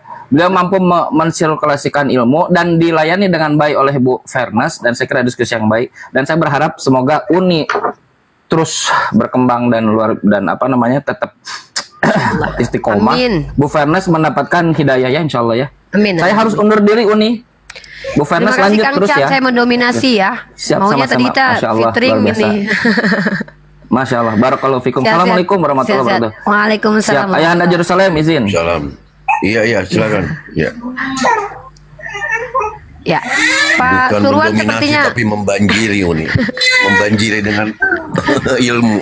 Ya, Kak Fairness, saran saya ya, kalau kita mau bahas satu konteks perbudakan ini, Pak Surwan di mute dulu ya, sangat luar biasa berisik sekali di situ. Pak Surwan, aduh. Ya, jadi Kak Fairness, saran saya adalah kalau kakak membahas tentang perbudakan, kita angkat satu tema ya. Kita adakan komparasi sendiri ya. Komparasinya bukan menggunakan kedua agama saja, kita pakai sejarah ya Kak. Ada fakta-fakta yang data-datanya harus saya tunjukkan ke kakak tentang perbudakan. Kak, perbudakan itu baru dihentikan itu bukan di zaman-zaman sebelum Islam muncul, Kak. Tapi sudah lama setelah Islam hadir. Ya, secara ini konstitusi oleh negara-negara loh. Tapi dari Islam sendiri sudah ada data-data dalil, ajaran-ajaran, contoh-contoh dari Nabi Muhammad untuk menghentikan perbudakan. Karena sesuai dengan perkembangan manusia secara kognitif, Kak, sesuatu yang sudah menjadi tabiat, sesuatu yang sudah menjadi sistem peradaban, itu kalau disuruh hentikan langsung itu akan tertolak mentah-mentah. Maka cara belajar dan mengajar Nabi Muhammad SAW dari Allah itu betul-betul sesuai dengan naluri manusia, di mana menghentikan sesuatu yang secara tradisi dianggap benar tapi sebenarnya salah secara agama, itu tidak mungkin langsung dihentikan begitu saja seperti minum khamar, nggak langsung dihentikan begitu saja. Tapi pelan-pelan Nabi Muhammad sebagai pengajar diutus oleh Allah melalui bimbingan Allah mengajarkan untuk menghentikan pelan-pelan tentang perbudakan, step by step. Jadi Islam itu menghentikan perbudakan bukan dengan langsung turun aturan tidak boleh ada perbudakan, tidak, karena itu sistem yang sudah menjadi tradisi baik kalangan bangsa Romawi, Mesir kuno, Mesopotamia. Kalau tidak salah sebelum Taurat muncul itu ada namanya inskripsi hukum apa namanya yang Mesopotamia itu hukum pertama sebelum ada Torah, itu sudah ada perbudakan di situ. Artinya sudah menjadi sistem sosial yang berabad-abad dilakukan dan dibenarkan oleh sosial. Kakak tahu tidak arti penyelewengan itu? Perbuatan menyimpang, perbuatan yang dianggap tidak disepakati oleh sistem sosial pada waktu itu. Ya, teks Hammurabi. Dalam teks Hammurabi itu ada, kalau tidak salah, tentang perbudakan, bahwa itu adalah sesuatu yang dilegalkan sejak zaman Mesopotamia kuno. Teks Hammurabi ini adalah inskripsi tertua sebelum Torah. Nah, di Torah perbudakan juga divalidasi benar adanya, bahwa itu ada. Bahkan lebih keji sekali, perbudakan di dalam kitab imamat itu turun-temurun diwariskan loh. Tapi di Islam Rasulullah mencontohkan melepaskan budak, Rasulullah mengajarkan untuk memerdekakan budak. Bahkan lebih tinggi lagi, budak disetarakan dengan anak oleh Rasulullah, diangkat menjadi anak. Keren. Bahkan lebih tinggi lagi, Rasulullah mencontohkan menjadikan seorang budak menjadi istri. Keren sekali Islam. Jadi Rasulullah SAW itu saking memuliakan budak, ada posisi-posisi yang berada di posisi tertinggi mulia di dalam sistem sosial manusia di Islam itu yang diduduki oleh para budak. Istri Rasulullah, mantan budak ada.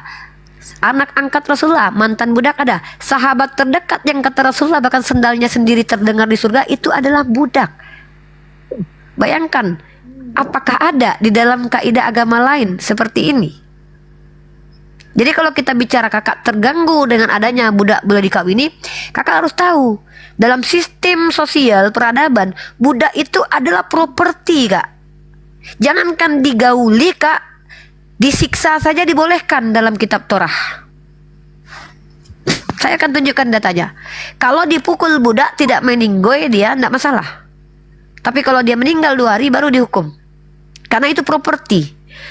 Konsep Romawi, konsep Mesir kuno, konsep Mesopotamia mengenal perbudakan. Apakah bisa manusia dihadirkan langsung bilang tidak boleh budak?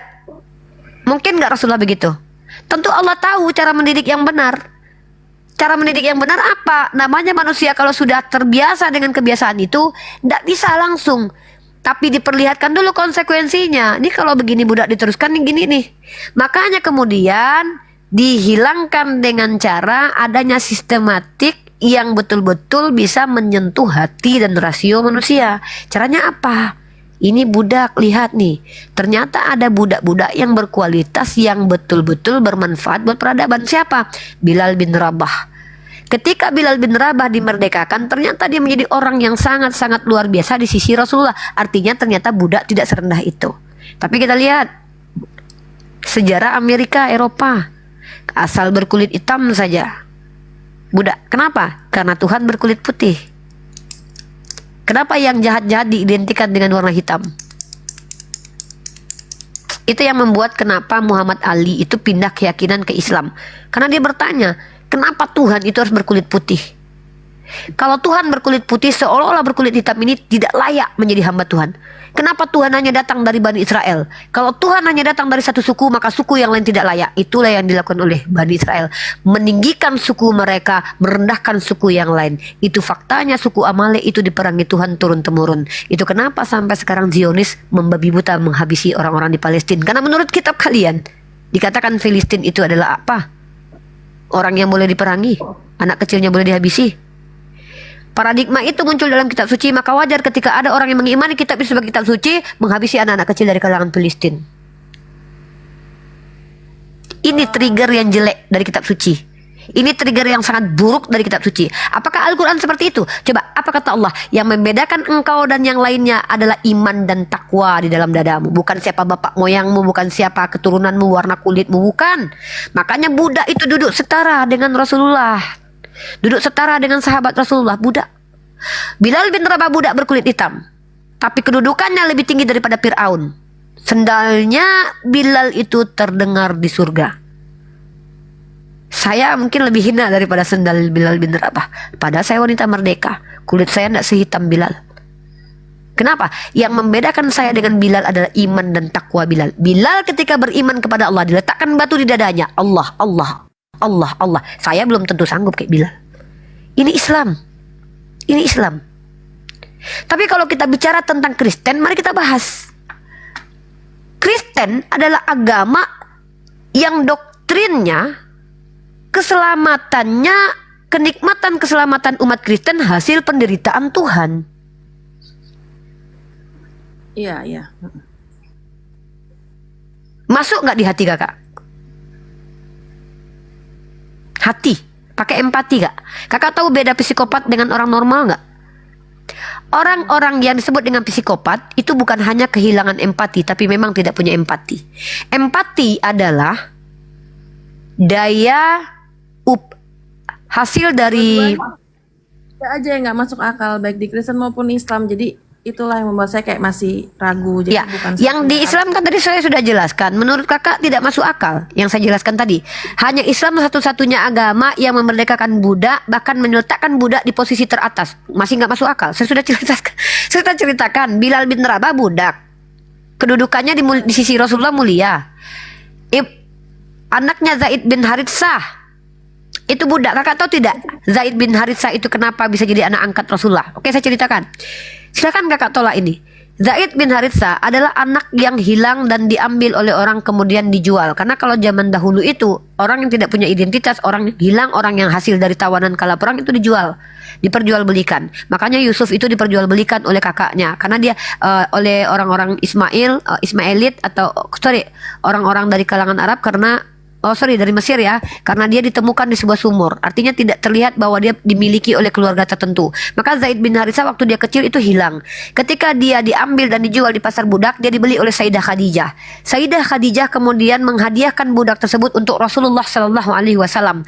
Lalu kemudian ketika Zaid bin Haritsah bertemu dengan keluarganya, kemudian Zaid bin Haritsah diberikan pilihan. Ya, ketika keluarganya datang kepadanya, kami ini keluargamu. Sementara itu kau jadi budak sama Muhammad.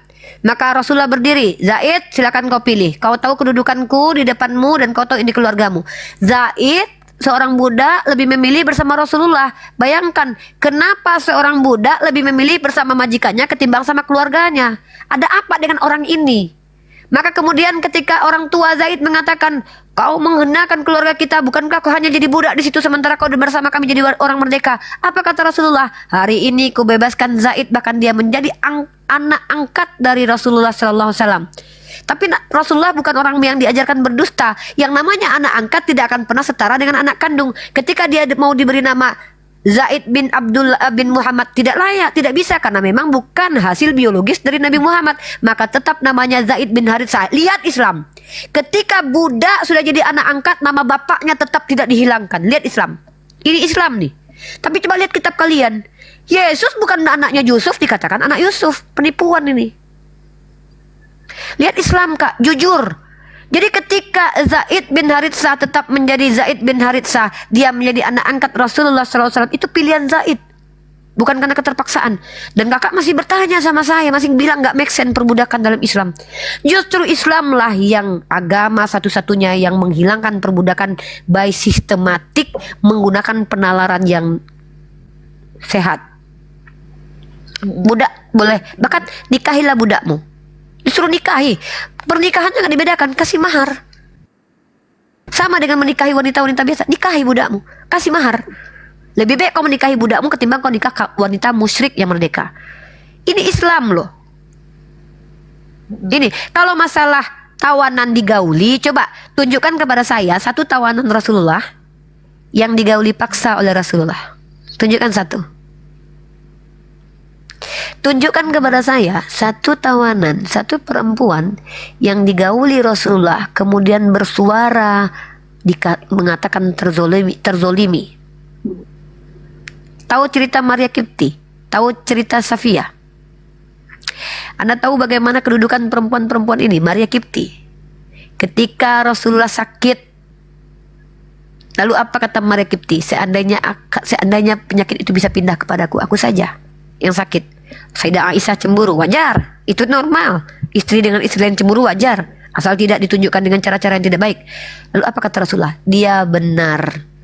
Kalau Maria Kipti ini adalah orang yang marah karena orang tuanya kalah perang dan dihabisi oleh pasukan Rasulullah SAW, Kak, secara logika harusnya Maria Kipti ketika tidur bersama Rasulullah mudah dia menggorok leher Nabi saya malam itu.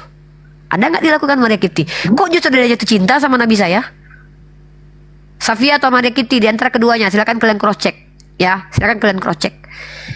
Kenapa tidak ada di antara Safia dan Maria Kipti, kalau mereka adalah terzalimi, satupun yang mencoba menyakiti Nabi saya? Kenapa justru mencintai Nabi saya? Kenapa mereka mencintai Nabi saya? Ada apa dengan laki-laki ini? Kalau memang laki-laki ini adalah orang bejat seperti yang dituduhkan oleh umat Kristen, kenapa tidak ada satupun istrinya yang mengadu, mengaku, berkoar, bersuara bahwa ini laki-laki tak layak dikatakan laki-laki mulia? Satu saja istrinya yang mengeluh. Satu saja. Kenapa sahabatnya bahkan rela mengorbankan nyawanya untuk dia? Lalu kalian yang muncul tahun 2024 yang nggak tahu cerita tentang dia, berani-beraninya kalian jelekkan beliau. Sementara kalian nggak kenal dengan beliau. Tapi kalau kita lihat Yesus, Yesus pilih 12 murid loh. 2 diantaranya berkhianat. Bahkan ketika dia tangkap, semua kabur. Ada apa dengan Yesus? Kalau memang dia adalah orang yang adalah Tuhan, nggak mungkin. Tidak mungkin. Saya jangankan sama Tuhan, jalan sama presiden aja saya, oh apa kau, presiden ini depanku. Janganlah polisi aja saya nggak takut, sama penjahat lagi. Ini ada murid-murid yang dipilih sama Tuhan langsung, dipilih lagi. Jalan ditangkap, Tuhannya malah kabur. Artinya ke-12 murid tidak percaya kalau orang ini punya kekuatan supranatural. Padahal udah lihat dengan mata kepalanya. Pikirkan itu. Kenapa Yesus tidak ada perempuan yang ada di sisinya yang adalah perempuan baik-baik? Kenapa justru pesundal? Jangan kalian katakan, oh karena dia ini kan mencukai pesundal. Aduh, udahlah, pakai ini aja lah. Saya nggak mau menuduh. Makanya saya bilang, Yesus yang diceritakan itu Yesus yang mana? Kalau Nabi saya, tuduhan bahwa Nabi saya itu keji dan kejam kepada perempuan. Satu perempuan yang mengaku dizolimi sama Nabi saya, tunjuk. Jangan kalian ceritakan tentang perempuan tukang fitnah yang memang mendapatkan hukuman karena dia adalah seorang perempuan penista, tukang fitnah. Itu hukuman. Perempuan kayak gitu nggak layak. Coba. Istri Nabi saya itu ada 2 tuh, yang satu Safia, satu Maria Kipti. Coba tunjukkan di antara keduanya itu yang pernah mencoba untuk menghabisi nyawa suaminya ketika dia tidur berdua. Tunjukkan. Kalau tidak ada berarti kalian hanya menuduh. Masa rumah tangga orang kalian yang menghakimi? Masa istrinya bahagia kalian bilang istrinya terzolimi? Kan lucu. Coba tunjukkan Sayyidah Aisyah dari 2000 hadis yang dia riwayatkan, satu saja kata-kata dari dia sebagai indikasi secara ilmiah, secara medis menunjukkan bahwa dia adalah korban pedo.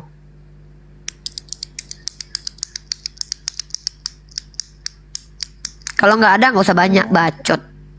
Gitu cara hidup. Nah, jadi gitu kakak ya. Jadi alasan Anda masuk ke dalam Islam itu, lisan Anda boleh berkata, kalau Anda bilang saya tidak sepakat dengan ini, padahal hanya Allah yang tahu apa isi hati Anda. Hanya Allah dan Anda yang tahu apa alasan Anda tidak masuk ke Islam. Padahal Anda sudah menerima kebenaran Islam dengan akal, sudah menerima dengan hati nurani. Tapi hanya Allah dan Anda yang tahu. Dan itu renungkan sendiri, jangan libatkan saya, karena saya tidak berhak dilibatkan. Begitu. Islam itu pilihan kak. Iya.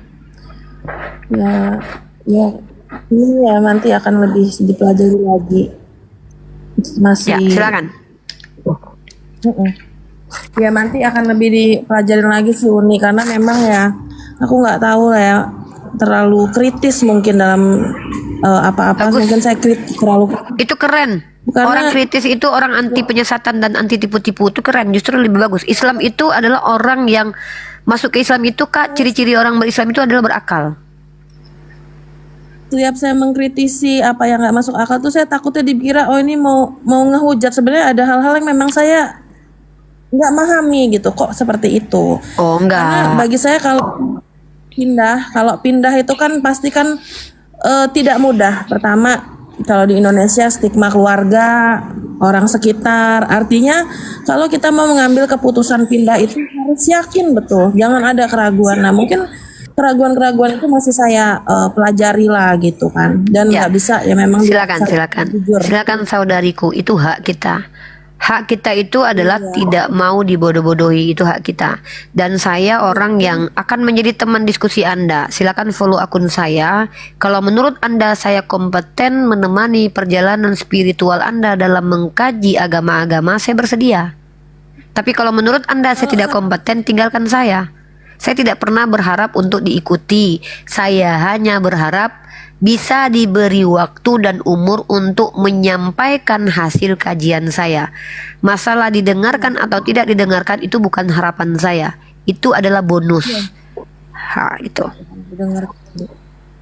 Kalau menurut Anda saya kompeten menjadi sahabat untuk menemani perjalanan panjang Anda menemukan kebenaran, silakan follow akun saya. Kalau tidak, tinggalkan saya. Ini masih boleh nanya apa udah kebanyakan Uni sekali? Boleh, lagi nggak aja? apa-apa. Nggak masalah, 1001 pertanyaan untuk Anda, silakan. Selagi saya udah makan, paling nanti sekitar 2 jam lagi mungkin saya mau istirahat dan makan juga. Silakan Anda tanya. Jangan 1000 lah Uni, 999 aja Uni. Ya, 999 pertanyaan. Sisain 1 buat yang lain. Jadi kalau Tuhan menciptakan itu orang ada yang berkulit hitam, ada yang berkulit putih. Semuanya tuh indah dan sama di mata Tuhan ya Uni. Ya, Sama aja, maksudnya tidak membedakan suku. Nah ini mohon maaf banget, saya ada kekritisan juga terhadap penggambaran surga di mana bidadari itu digambarkan putih dan berbadan bagus lah. Padahal kan Tuhan menciptakan orang tuh kulit berwarna-warna beda-beda. Bukannya semuanya indah. Kenapa Tuhan menggambarkan surga sebagai bidadari yang putih kulitnya? Saya tuh sempat baca sih kalau saya nggak salah ya Uni, karena saya tuh udah cukup lama mempelajari Al-Quran. Kenapa harus berkulit putih seperti selera sebuah golongan yang tidak merepresentasikan? Kayak saya kadang-kadang lihat orang kulit coklat tuh cakep gitu misalnya. oke. Coba kita buka datanya. Penggambaran hurun ain, dan mungkin saya harus kasih tahu sama Anda nih. Anda tahu tidak, hurun ain itu adalah istilah untuk yang diterjemahkan menjadi bidadari. Sebenarnya hurun ain itu apa? Bermata bagus, bermata indah. Kita lihat ya. Ini ada Ustadz Abu Alia Rukian ya. Assalamualaikum warahmatullahi wabarakatuh. Waalaikumsalam warahmatullahi wabarakatuh. Ya ini lanjut monggo nih. Ya Ustadz, kalau mungkin mau menjelaskan tentang ini, ambil alih dulu. Selagi saya menunjukkan data, mungkin silakan Ustadz Abu mau menjelaskan. Saya mungkin standby. sedikit ya. Teman-teman sekalian, jadi gambaran surga itu bukan seperti dunia ya teman-teman sekalian. Kita itu nanti di surga seorang muslim itu sebaya, jadi tidak ada nenek-nenek, tidak ada tua. Ya, sebaya artinya dia tidak bayi, tidak tua, sebaya. Artinya itu apa yang dikaruniakan oleh Allah atas diri manusia ketika di surga. Dan isi gambaran surga itu adalah sebuah kenikmatan semuanya, baik makanannya, baik pelayanannya, ya. Salah satu jenis pelayan ini adalah bidadari. Ya, orang mungkin berkata bahwasanya kenapa tidak ada bidadara, adanya kok bidadari. Allah itu lebih tahu ciptaannya manusia antara jenis laki-laki dan perempuan. Fitrah laki-laki itu adalah selalu bahagia dalam memandang wanita. Maka diciptakanlah bidadari sebagai pelayan-pelayannya. Tapi perempuan, wanita nanti di surga itu bukan laki-laki. Ya, fitrah mereka itu, kesenangan mereka itu bukan laki-laki tapi perhiasan. Maka Allah tempatkan, itulah maha adilnya Allah sebetulnya. Adil itu bukan apa yang kita lihat, tapi apa yang bisa ditempatkan sesuatu pada tempatnya gitu loh. Jadi Allah itu tahu isi hati dua jenis makhluk yang diciptakan. Kecenderungan wanita itu, kenapa di surga itu tidak ada bidadara? Karena kecenderungan wanita itu suka perhiasan. Maka Allah hadiahkan seluruh perhiasan kemuliaan. Bahkan Allah angkat sebagai ratunya bidadari untuk bagaimana masih berbakti berkumpul kepada suami gitu. Ini maha adilnya Allah ya. Enggak diciptakan bidadara, enggak. Ya, hanya bidadari di sini jangan konteksnya melayani secara seksual saja. Di surga itu gambaran bidadari ini adalah sebagai pelayan, menyiapkan makanan, minuman, membawa lak-lak gelas-gelas permata. Jadi itu sebagai karunia kita dilayani gitu loh. Jadi di surga itu juga tidak ada makanan yang kita cari, tapi makananlah yang mencari kita karena seluruh kenikmatan itu didekatkan. Jadi seperti itu gambaran bidadari. Jadi kalau bidadari itu sifatnya indah, saya misalkan qurun ain tadi yang disampaikan unik, ya betul. Maka dia apa yang dipandang oleh seseorang ini, keindahan itulah yang diinginkan orang ini yang masuk surga gitu loh. Bukan sesuatu yang digambarkan di dunia, ya, sangat jauh sekali. Maka Allah itu katakan, engkau akan melihat gambaran surga itu yang tidak akan pernah terlintas dalam matamu, dalam pikiranmu gitu loh. Maka jangkauan akal kita itu tidak akan mampu gitu loh. Gitu mungkin nih sedikit dari Tapi saya Ustadz kalau disuruh pilih surga yang ada bidadari dan surga yang ada pesundalnya, saya lebih pilih yang ada bidadarinya, Ustadz. Nanti repot kalau saya masuk surga yang ada pesundalnya, ntar saya maksiat lagi. Kita bahas tentang warna kulit ya. Ya, kita bahas tentang warna kulit. Teman-teman, saya akan tunjukkan beberapa ayat tentang bidadari. Nah, kata bidadari ini kalau teman-teman boleh perhatikan itu hanya termuat dalam ayat-ayat Makkiyah. Ayat-ayat Makkiyah ini ayat apa? Ayat yang turunnya di Mekah. Kenapa pada saat itu ayat ini menggunakan diksi hurun ain menurut para ulama? Dikarenakan Rasulullah berbicara dengan suku Baduy. Suku Baduy ini adalah orang-orang Arab yang pada saat itu kecenderungannya adalah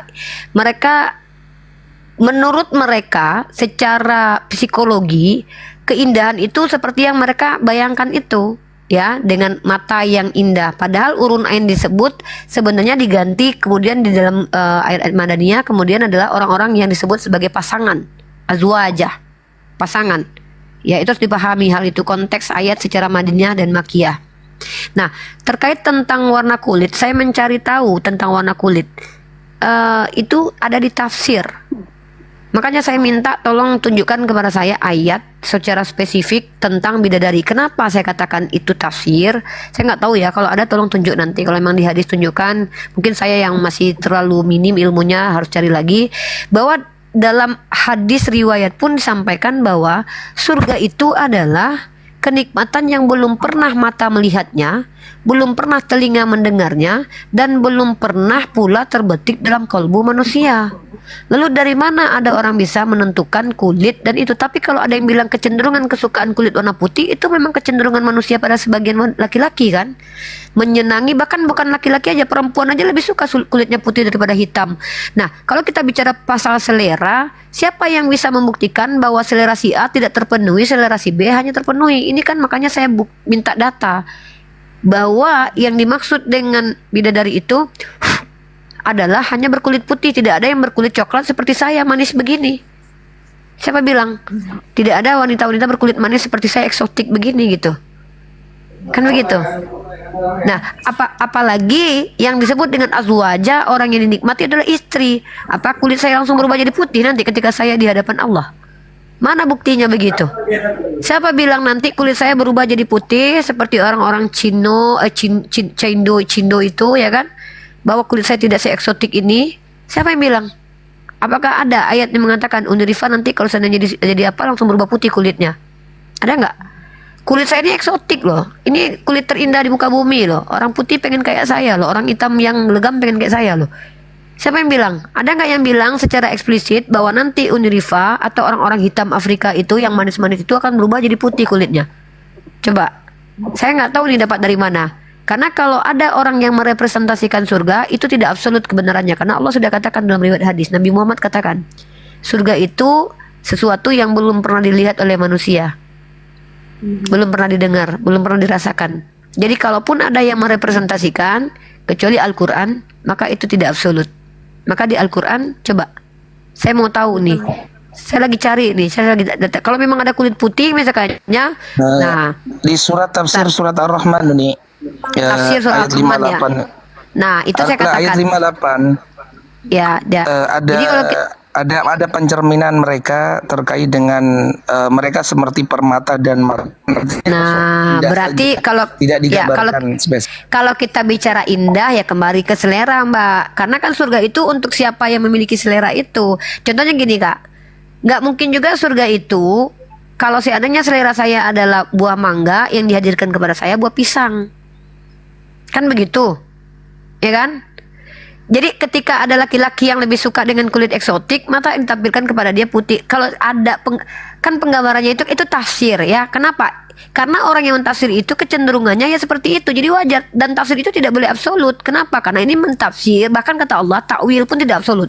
Wa ma ya'lamu ta'wilahu ilallah. Yang bisa dilakukan para ulama memindahkan maknanya sesuai dengan makna yang pantas. Tapi kami telah diikat bahwa surga itu adalah sesuatu yang belum pernah dilihat, belum pernah dirasakan, dan belum pernah didatangi. Jadi kalau ada orang yang menceritakannya kecuali Rasulullah itu tidak absolut. Gitu loh. Paham nggak? Jadi saya tidak mau suul adab kepada Nabi saya. Kalau Nabi saya tidak ceritakan, saya tidak mau sok tahu. Tapi kalau ulama mentafsir itu wajar. Kenapa? Ya karena tafsirannya itu dalam pandangan manusia ya indah itu kulitnya putih. Gitu kan? Tapi kalau tertulis dalam Al-Quran kulitnya putih, baru kita bahas. Ya berarti saya harus imani bahwa nanti semua manusia kulit putih. Loh kan Mbak nggak suka. Dari mana saya tahu selera orang? Ya kan? Dari mana saya tahu bahwa selera orang itu yang eksotik betul-betul eksotik? Contoh gini, Mbak suka kulit eksotik misalnya. Tapi kalau dikasih pilihan Mbak mau putih atau eksotik? Putih mungkin. Nah ya sudah. Jadi kadang gini Kak. Jadi kalau kita lihat ada orang seleranya kepada kulit yang hitam, ya karena kulitnya hitam. Dia mau gimana lagi? Ya kan dia, ini kan dirinya. Saya lebih cantik begini. Kenapa ada orang, cobalah kita pakai nalar ya. Kenapa ada orang mengatakan bahwa kulit hitam itu cantik? Jujur dengan hati nurani. Kalau kamu dikasih kulit hitam atau putih, kamu pilih mana? Jangan banyak bicara lah, jangan banyak. Kalau kamu dikasih pilihan oleh Allah, mau hadir pakai kulit hitam atau kulit putih, jangan banyak bicara lah. Semua perempuan kumpulkan di hadapan saya. Mana yang dipilihnya? Anda pribadi pilih mana? Mau kulit hitam atau putih? Kalau saya pribadi Putih, Uni, putih. Si. Jadi kenapa kita melihat ada orang yang kulit hitam itu indah? Karena kita terpengaruhi oleh perasaan. Nggak mungkin kita bilang jelek kok kulit hitam. Nggak mungkin. Jadi andai pun ada eksplisit di Al-Quran bahwa nanti perempuan akan berkulit putih indah, itu make sense. Kenapa? Kalau ada pilihan kalian dilahirkan kembali, mau lahir di Afrika atau lahir di Korea Selatan, kalian kulit hitam atau kulit putih, udahlah nggak usah banyak cerita. Kita nggak mau rasis di sini. Tapi faktanya memang itu tafsir, ya kan? Tapi tafsir itu diikat. Dengan apa ikatannya? Hadis riwayat Imam Bukhari nomor 3244, Muslim 2824, Al-Humaydi dalam Al-Musnad 1133, At-Tirmidzi dalam As-Sunan 3197, Abu Ya'la Al-Musili dalam Al-Musnad 6276, dan Ibnu Hibban nomor 369. Berapa tuh yang meriwayatkan? Banyak. Apa katanya? Rasulullah SAW bersabda, Allah Azza wa Jalla berfirman, aku telah menyediakan bagi hamba-hambaku yang soleh kenikmatan yang belum pernah mata melihatnya, belum pernah telinga mendengarnya, dan belum pernah pula terbetik dalam kalbu. Tapi dalam surah Al-Waqiah Allah gambarkan. Itu cuma penggambaran saja. Kenapa? Karena supaya manusia bisa menerima ada kenikmatan. Jadi gitu loh. Ya, jadi kalau ada yang bilang kenapa cuma kulit hitam, kenapa kulit putih? Lu mana? Kalau ditanya perempuan mau nggak, kamu hadir sebagai apa nanti? Kulit hitam, kulit putih? Alah, nggak usah lah.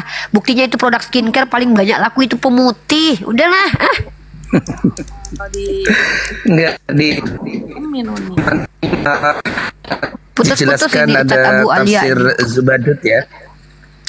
Ya, jadi ini ada ini sinyal saya ini.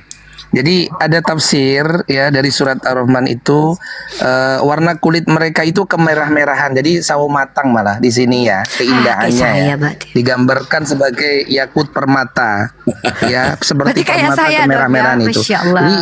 Ini tafsir ya. Jadi tidak mutlak ya terkait Tidak dengan mutlak putih putih ya, atau Mbak. apapun tidak mutlak, artinya penggambarannya seperti permata Indah lah dan gitu. mutiara yakut, indah.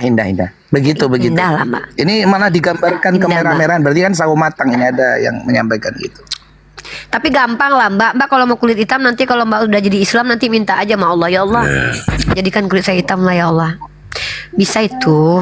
Request aja lah di surga. Tapi anyway, jangan cerita soal surga lah. Di dunia aja, Tuhannya aja beda-beda. Ada yang di Afrika hitam, yang di Cina sipit, coba. Kalau Bang Putih. Jeru, kalau Mbak Fairness ini sudah skeptis dengan Bible. Jadi kalau saya, jadi kalau kita bicara gini Mbak, jangankan di surga Mbak. Sekarang saja Mbak bisa kok. Mau kulit manis kayak saya ini bisa, mau kulit putih bisa. Yap, minum kolagen. Mau kulitnya separuh matang boleh. Minum itu jemur. Jadi apalagi bukan hal yang sulit bagi Allah Mbak. Kalau Mbak ingin punya kulit hitam di surga, request aja sama Allah nanti. Di dunia aja Mbak berdoa dikabulin Allah, masa di surga enggak? Kan gitu. Jadi itu perkara yang sangat-sangat, kalau saya sih lebih memikirkan kenapa kita tidak mempersiapkan kehidupan untuk nanti di akhirat ketimbang memikirkan apa yang akan kita dapatkan di akhirat gitu loh. Uni, boleh tanya Uni? Silakan Bang Jeru. Ya, singkat saja, karena sering sekali saya buat narasi ini, mohon bimbingannya. Saya lebih nyaman pada saat saya bernarasi menggunakan diksi prinsip untuk tauhid. Saya menghindari kata konsep, karena saya pribadi berpikir, kalau tauhid menurut saya pribadi ya, kalau tauhid itu saya katakan konsep, berarti hasil dari buah pemikiran manusia. Gitu loh. Sedangkan Ya, prinsip kalau menurut saya- saya directly langsung datang dari sang mahasumber yang tidak ada missing linknya, tidak ada mata rantai yang terputus untuk dibedah-bedah gitu loh. Absolut makanya.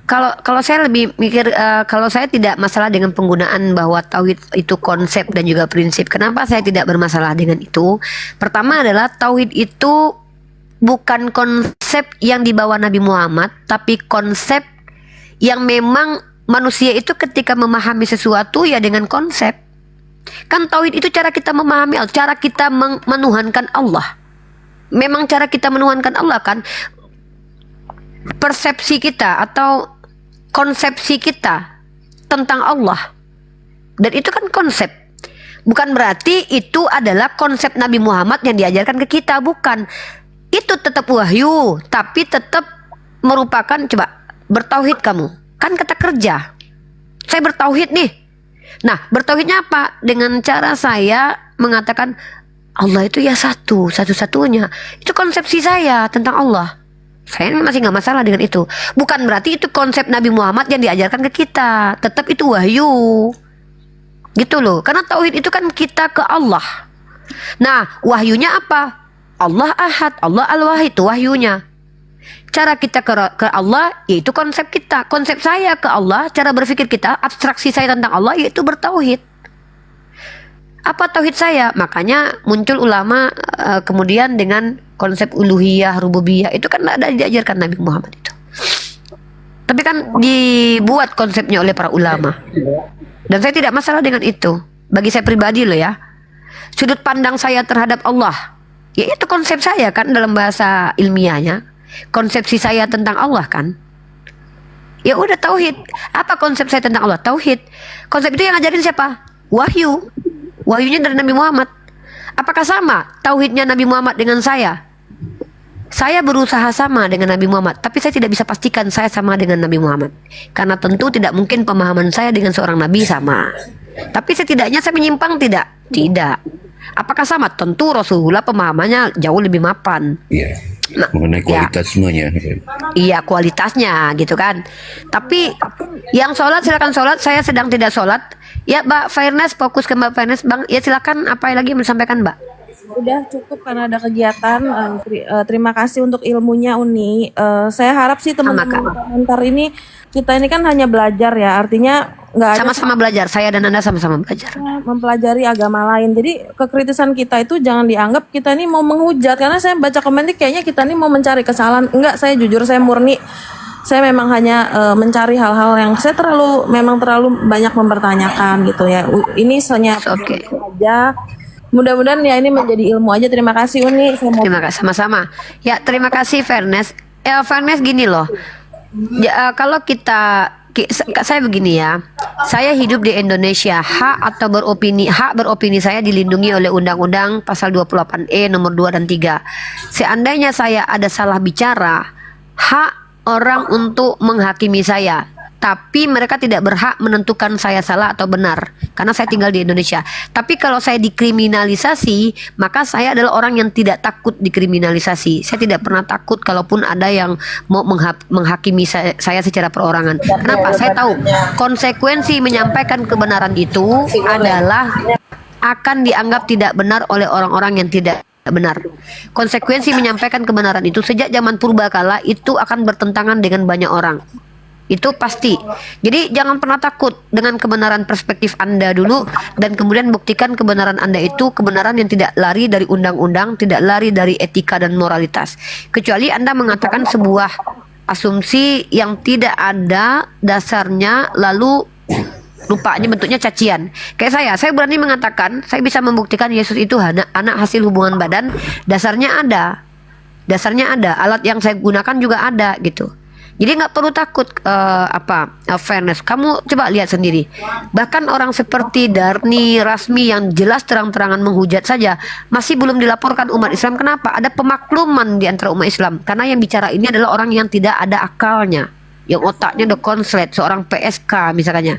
Tapi karena Anda adalah seorang berpendidikan, maka tanggung jawab orang berpendidikan dengan PSK itu beda. Mohon maaf, saya bukan menyerang PSK atau tidak ya. Kenapa kami mengabaikan Rasmi tapi akan mengincar orang-orang berilmu? Karena orang-orang berilmu ini, dia ketika berbicara, orang-orang yang akademik kalau berbicara itu akan menginfluence orang lain. Maka saya itu lebih memang, kalau orangnya yang bicara itu orangnya secara akademik, ya dia ini, lalu dia membuat penyimpangan, itu akan dilaporkan itu. Silakan dilaporkan ke kantor polisi karena itu bisa menyesatkan. Nah, tapi kalau saya dikatakan menyesatkan dan menghujat, silahkan laporkan. Siapapun boleh melaporkan. Bahkan saya sudah bilang nih, kalian kalau kekurangan bukti, itu YouTube saya itu Rifa MOW Mesia X Unirifa melivekan diskusi saya. Bahkan kalau saya tidak livekan, rata-rata orang melivekan diskusi saya. Kalian cari saja lah Unirifa. Silakan kalian ambil full videonya, jangan potong-potong ya. Bawa ke kantor polisi. Saya tidak pernah takut karena saya adalah seorang yang tidak mau dibodoh-bodohi. Itu hak saya. Dan saya punya undang-undang yang saya pegang, kebebasan beropini, gitu loh. Dan saya tidak masalah dengan itu. Oh, kalau seandainya saya sudah ada di rule yang benar, lalu saya dikriminalisasi, lalu saya dihajar, dihakimi, dibunuh, ya itu berarti saya mati di dalam keadaan benar. Itu adalah cita-cita. Justru dalam Islam mati dalam keadaan itu mati yang dicita-citakan oleh umat Islam. Tapi kalau seandainya kita takut, Mbak, dengan kebenaran yang kita sampaikan, takut menjadi pintar, kita kembali ke abad kegelapan. Kita nggak di abad kegelapan, Mbak. Kita ada di zona yang demokrasi saat ini. Anda berhak meyakini apa yang Anda yakini. Saya berhak meyakini apa yang saya yakini. Tapi ketika kita mengeluarkan satu diksi kita itu buktikan dengan bukti-bukti. Gitu. Iya, udah terbiasa. Kalau kita dari kecil kita nggak memahami, terus kita belajar kita baru paham. Jadi kalau udah Linawis banget nih Jericho. Jadi misalnya pernah nih waktu kecil dibilang di langit itu ada apa, orang tua nakutin anak, ternyata gede enggak. Jadi saya terbiasa sebenarnya kalau belajar tuh nggak perlu ada rasa ketakutan gitu, takut iman hilang, ya belajar biasa aja gitu. Dan Ya sekedar saya mempelajari ilmu aja, Un. Anda merdeka loh, sister. Anda itu merdeka. Orang merdeka itu adalah orang yang tidak bisa dijajah apapun. Tidak ada keluarga saya bisa jajah saya. Tidak ada orang Kristen yang bisa jajah saya. Tidak ada pemikiran siapapun bisa jajah saya. Saya merdeka. Nggak usah takut sama Anda juga. selagi dia bisa. Terus ya kenapa enggak gitu. Anda adalah orang merdeka. Kenapa takut dengan kebenaran? Jadi ya iya kan kalau kita sekolah kita diisi sesuatu yang kita belum tahu ya terima aja. Masa kita mau marahin itu ilmuwan, nah, itu kan pendapat dia, tinggal kita memiliki nalar sendiri kira-kira bisa nggak diinin ke kita gitu aja, biasa aja gitu. Ya. Nggak perlu Makanya saya sarankan kepada Anda sebagai seorang yang merdeka, gunakan semua common sense yang Anda miliki, pakai alatnya, kemudian alat itu bukan cuma common sense. Ilmu pengetahuan adalah alat. Ilmu pengetahuan adalah alat. Dan ingat, prinsip ilmu itu apa? Universal. Diterima kebenarannya secara universal dan berhak dimiliki oleh siapapun. Emang ada di sini yang tidak boleh berilmu? Enak aja. Kita tinggal di Indonesia kok. Ya. Kalau saya kemudian dihakimi oleh orang-orang Kristen, saya tidak takut. Buktikan saja kalau saya menghujat. Dan nanti kita bertemu di persidangan. Saya punya hak kok. Saya dilaporkan, orang yang melaporkan berhak. Saya berhak untuk melakukan tindakan-tindakan apapun untuk menanggapi laporan. Saya itu. Jadi kalau ada yang merasa terjolimi dengan saya, lapor ke kantor polisi. Saya tidak takut, kenapa? Karena saya masih bisa membuktikan statement saya semuanya benar. Bukan masalah baik buruk loh, benar dan salah. iya, pokoknya lebih penting kita saling apa ya, nggak saling baik lah sesama perbedaan umat beragama itu nggak terlalu menjadi soal. Oh, kalau itu insya Allah Mbak, saya belum pernah melarang satupun orang ke gereja Mbak. Saya belum pernah melarang satupun orang yang baca kitab sucinya. Saya belum pernah melarang orang mau nyembah botol kecap, silakan, saya belum. Dan saya nggak ada urusan sama saya itu. Nggak ada urusan sama saya. Orang mau nyembah botol kecap itu nggak urusan saya. Siapapun boleh, silakan. Tapi ketika berbicara di publik bahwa kecap adalah Tuhan, berhadapan dengan saya.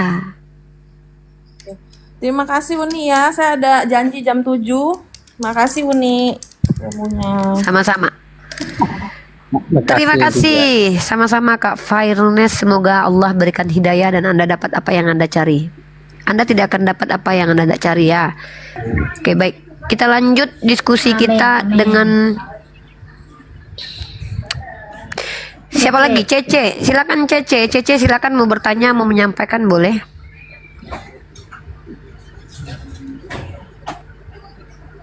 Wah, Cece ini ketiduran nih. Cece.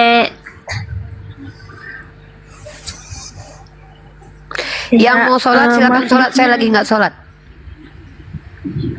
Ya silakan Kak Cece kalau mau bertanya mau nih. Ada Kak Nora itu di Saya bawah mau itu. bertanya.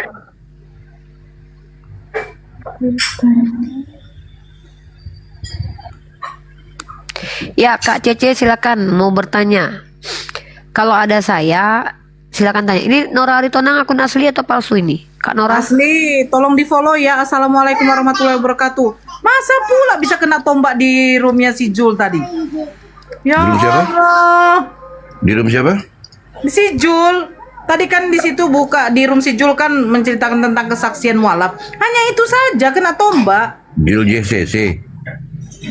Bukan si Bukan. Julius. Kojul.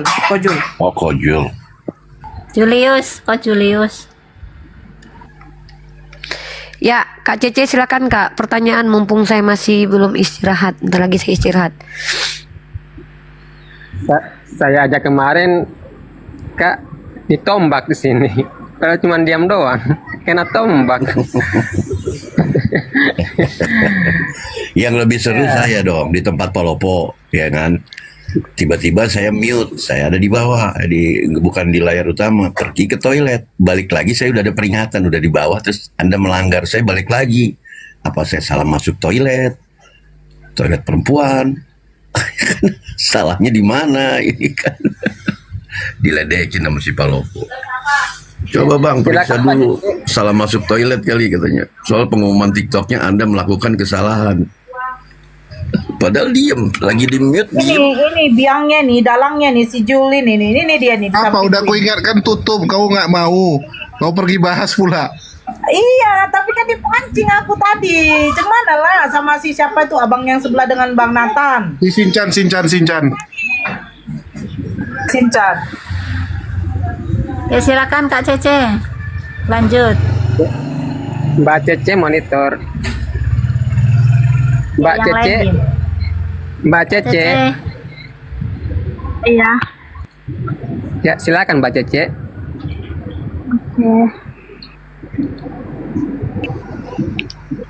Saya mau ngomong. Ngomonglah. Bentar Bang Jess ya. Mbak Cece dari Dan- tadi ngantri, udah berjam-jam, belum ada Nggak, aku kesempatan. mancing. Sama. Ya biar Juli saja Bang Usra. Ya Jul, silakan Jul sebelum ke Cece. Cece nanti kalau mau ngomong langsung aja buka mic-nya. Enggak, kita kasih dia ngomong aja. Cuman masalahnya dia nggak mau ngomong. Lanjut aja lah, lanjut. Cece ada yang mau ditanyakan nggak? Kalau nggak kita yang nanya. Kalau nggak Julius mau tanya. Mau nanya apa tuh? Ini Kristen atau Islam sih? Cece Kristen. Terus? Iya. Ya, Cece. Oke. Julius mau tanya ya. Ya. Nggak kasih Silakan. Nora aja biar ditombak lagi dia. Coba aku tes. Jangan, Kita lihat jangan. apakah akan ditombak. Silakan Nora. Jangan, nanti ditombak akunnya. Malas aku ini terakhir akunku. Ya udah gini nih. Ini mau tanya sama Cece nih. Cece kan lahir sebagai Kristen, Iya. ya kan? Terus Cece dari tadi kan ada di Komal Ya. ini, ya kan? Terus? Kira-kira Cece kesini tuh mau ngapain? Di Komal ini mau ngapain?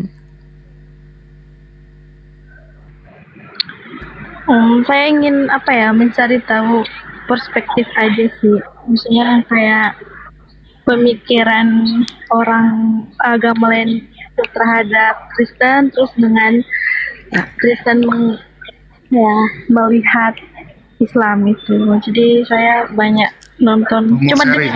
dengar ya. Mau sharing? Oke, boleh. Jadi kalau kita memandang teman-teman Kristen ini, kita ya ini dari sudut pandang, jangan marah ya. Dari sudut pandang kami lihat bahwa teman-teman Kristen ini hanyalah orang yang tersesat, yang hanya tahu di doktrin dari kecil, yang hanya mengikuti apa yang disampaikan pendeta. Dan kita sayang dengan teman-teman kita Kristen yang mereka sendiri nggak pernah belajar gitu, nggak pernah mencari tahu sebenarnya Yesus itu pingin kalian tuh seperti apa sih gitu. Bukan pendeta pingin ya, tapi Yesus pinginnya kalian seperti apa. Kalau pendeta pinginnya ya kita tahu gitu, kalian datang ngasih perpuluhan, ya kalian anggap Yesus Tuhan, kalian nyanyi-nyanyi, kalian carikan sebanyak mungkin murid-murid yang lain gitu. Tapi kita pingin kalian tuh belajar Yesus tuh pingin kalian seperti apa. Ya kira-kira Cece tahu nggak Yesus tuh pinginnya Cece tuh jadi apa? Oke, untuk disclaimer ya, untuk perpuluhan kan di Protestan tuh udah banyak aliran ya. Ada yang tidak perpuluhan, ada yang emang itu penting. Jadi menurut saya yang kayak sebenarnya kita di dunia ini hanya tujuannya cuma satu ya. Apa tuh? Untuk apakah kita layak nanti ke surga gitu. Apa tujuan hidup menurut Cece? Kalau untuk saya, tujuan saya hidup adalah di mana saya hidup hanya untuk Allah gitu. Nanti tujuannya juga saya ingin saya ingin masuk ke surga gitu aja.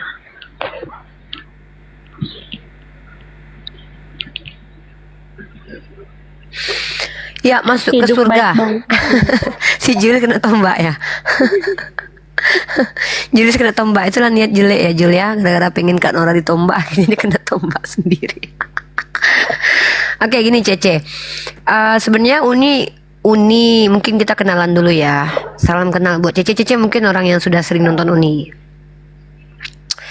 Dari sudut pandang Cece, Uni ini seperti apa menurut Cece? Coba.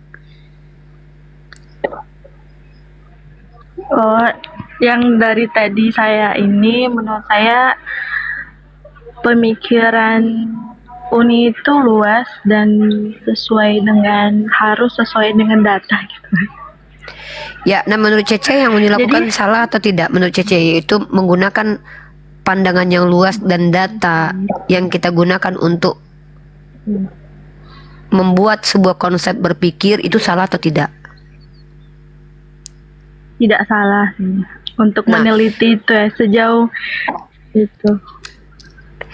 Dan Cece harus tahu ya, Uni tidak masalah dengan dogma dan doktrin yang konteksnya diimani umat Kristiani.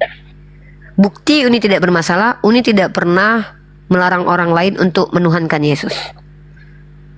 Tapi Uni bermasalah dengan penjelasan orang lain tentang alasan mereka percaya doktrin dan dogma itu.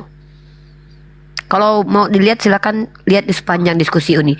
Rata-rata yang berdebat dengan Uni itu adalah kalau tidak kekeliruannya terhadap agama Uni, kalau tidak ketika dia mulai membohongi Uni dengan isi kitab sucinya. Itu. Nah, jadi saya mau Cece di sini posisikan dirimu sebagaimana yang kamu klaim barusan itu. Itu apa? Kita di sini, saya pribadi mendedikasikan diri saya untuk menjadi sahabat belajar untuk teman-teman muslim. Sayangnya tidak semua non muslim itu niatnya belajar. Contoh, mereka yang tantrum di depan saya rata-rata yang sudah membawa stigma sendiri tentang saya. Apa itu? Rifa penyesat. Pas ditanya mana yang saya sesatkan, nggak bisa buktikan. Rifa penghujat, mana penghujatannya, nggak bisa buktikan. Rifa penipu, mana tipuannya, nggak bisa buktikan. Itu rata-rata begitu. Dan saya tidak peduli dengan orang-orang itu. Kalau saya adalah orang yang hadir, peduli dengan komenan orang-orang seperti ini yang bilang penyesat, pemelintir, tapi ternyata mereka nggak bisa tunjukkan buktinya. Saya ikut botol seperti mereka. Jadi saya adalah orang yang bicara itu menggunakan kaidah-kaidah satu, kaidah observasi, itu proses ilmiah. Menggunakan rasional saya, menggunakan common sense saya, menggunakan logika saya, menggunakan hati nurani saya, dan menggunakan data-data. Itu saya. Nah, jadi ketika saya katakan bahwa dalam Bible tertulis Yesus itu adalah anak hasil hubungan badan, itu bukan berdasarkan kebencian, tapi berdasarkan teks tertulis. Dasar yang pertama adalah Roma 1:3, bahwa ternyata Yesus secara kedagingan itu adalah diperanakkan dari sperma Daud. Itu bukti kalau dia itu punya silsilah, bapaknya sampai ke Daud, Yosef. Maka di situ 3 ayat ini menunjukkan bahwa Yesus itu adalah anak hasil hubungan badan. Jadi kalau ada yang mau membantah, bantah. Oke, ini menurut pemikiran saya aja yang tadi kakak perlihatkan di Roma, yang kakak bacakan tadi di Roma berapa? 3? 1:3. Ya. Ya, kalau menurut logika saya ya, itu kan dibilang menurut daging ya. Menurut daging, Yesus itu anak Allah itu diperanakan. Jadi kalau logika saya berjalan nih, menurut daging, jadi Yesus Kristus itu kan memang dari manusia, dia juga dari daging. Tapi kalau dibilang menurut rohani beda lagi nggak sih? Ini kayak perspektif menurut daging aja gitu. Kalau logika saya. Yang ayat yang saya bawa itu menurut daging, bukan menurut rohani, karena tidak ada entitas bernama Yesus dalam bentuk roh.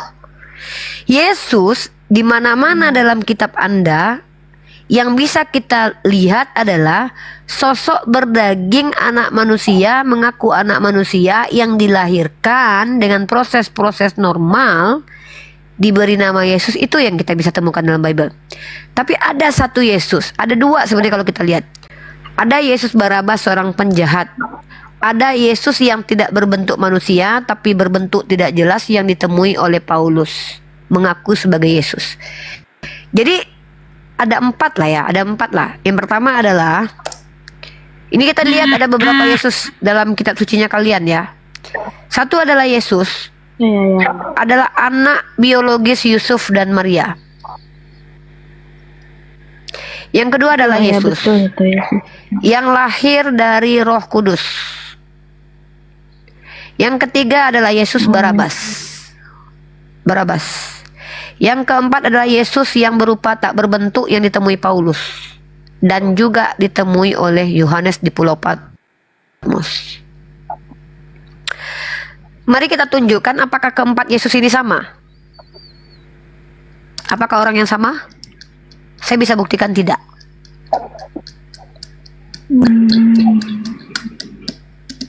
Mau kita kaji ini? Kalau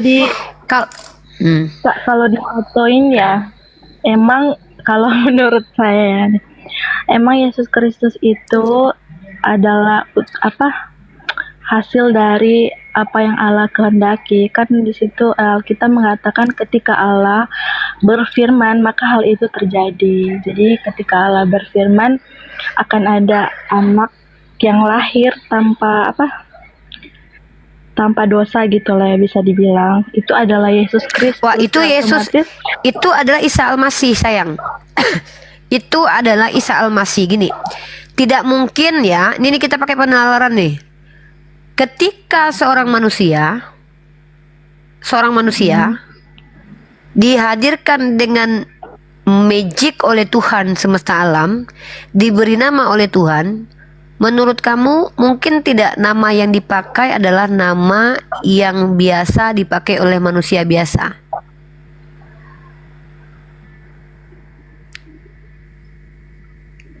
Ya, kalau untuk nama terserah Allah itu sendiri sih menurut saya. Gini loh, kamu kalau punya anak kasih nama, kamu pasti kasih nama yang spesial, yang tidak sama dengan nama lain. Ini Tuhan kasih nama, tapi namanya kayak nama Bambang.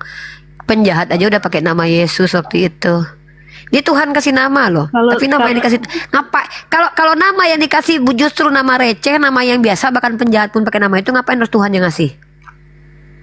Kenapa harus Tuhan yang ngasih? Maksudnya?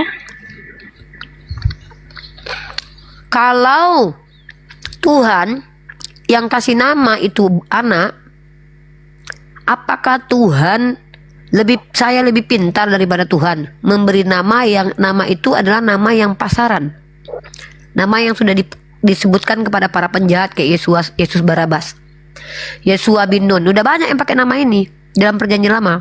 Yesua.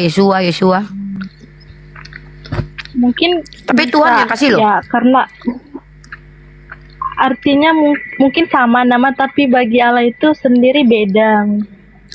Coba kita kaji nih. Coba tunjukkan kepada saya nama Ibrahim atau Abraham sebelum Abraham. 1.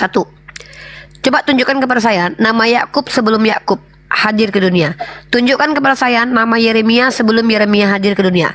Nama Musa sebelum Musa hadir. Sebutkan kepada saya nama siapa tokoh Yesaya sebelum Yesaya hadir. Tunjukkan kepada saya nama-nama tokoh Alkitab itu sudah dipakai sebelum orangnya lahir. Tapi Yeshua itu adalah nama pasaran. Yeshua bin Nun, Yeshua ini, Yesus Barabas. Banyak banget nama Yeshua dalam Bible. Sementara dia adalah orang spesial. Sebelumnya orang spesial seperti Abraham, Moses, Daud, Yakub, Salomo, namanya tidak pernah dipakai oleh orang lain sebelum pemilik nama itu muncul. Itu kenapa nubuatan itu akan muncul seorang bernama Ahmad, Muhammad.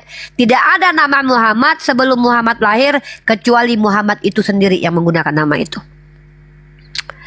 Ini make sense. Tiba-tiba ada orang spesial, ternyata dia adalah Tuhan. Namanya siapa? Yeshua, kayak nama Bambang.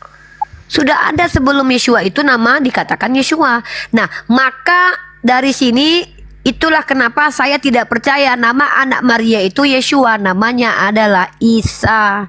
Karena tidak ada satupun orang bernama Isa sebelum Isa itu lahir ke dunia. Coba tunjukkan. Kalau Isyaya ada. Nah, makanya saya katakan, kebiasaan penulis kitab kalian itu mengganti nama. Contoh, nama Hawa dalam kitab kalian itu tidak ada loh. Sukanya penulis kitab kalian itu suka-suka ganti nama orang. Nama Hawa tidak ada dalam kitab kalian. Ini statement saya nih. Nah, ini pembelajaran nih. Coba tunjukkan. Ya, kita pakai data deh. Kita pakai data. Ada Nggak ada nama Hawa di kitab kejadian kalian. ada. Itu terjemahan sayang. Bahasa aslinya pakai. Jangan pakai terjemahan. Terjemahan itu mengambil dari bahasa Arab. Bahasa Indonesia ini banyak menyerap bahasa Arab. Karena kami mengatakan Hawa, kalian pakai Hawa juga. Hawa itu hanya ada di hadis. Ini kalian jangan bilang saya so tahu sebelum kalian bisa membantah data saya. Nangis kalian nanti ya. Tunjukkan kepada saya ada nama Hawa di kitab kalian. Bantah saya. Kalau bisa kalian keren kalian. Nih, saya kasih kalian datanya. Ya, jangan nangis.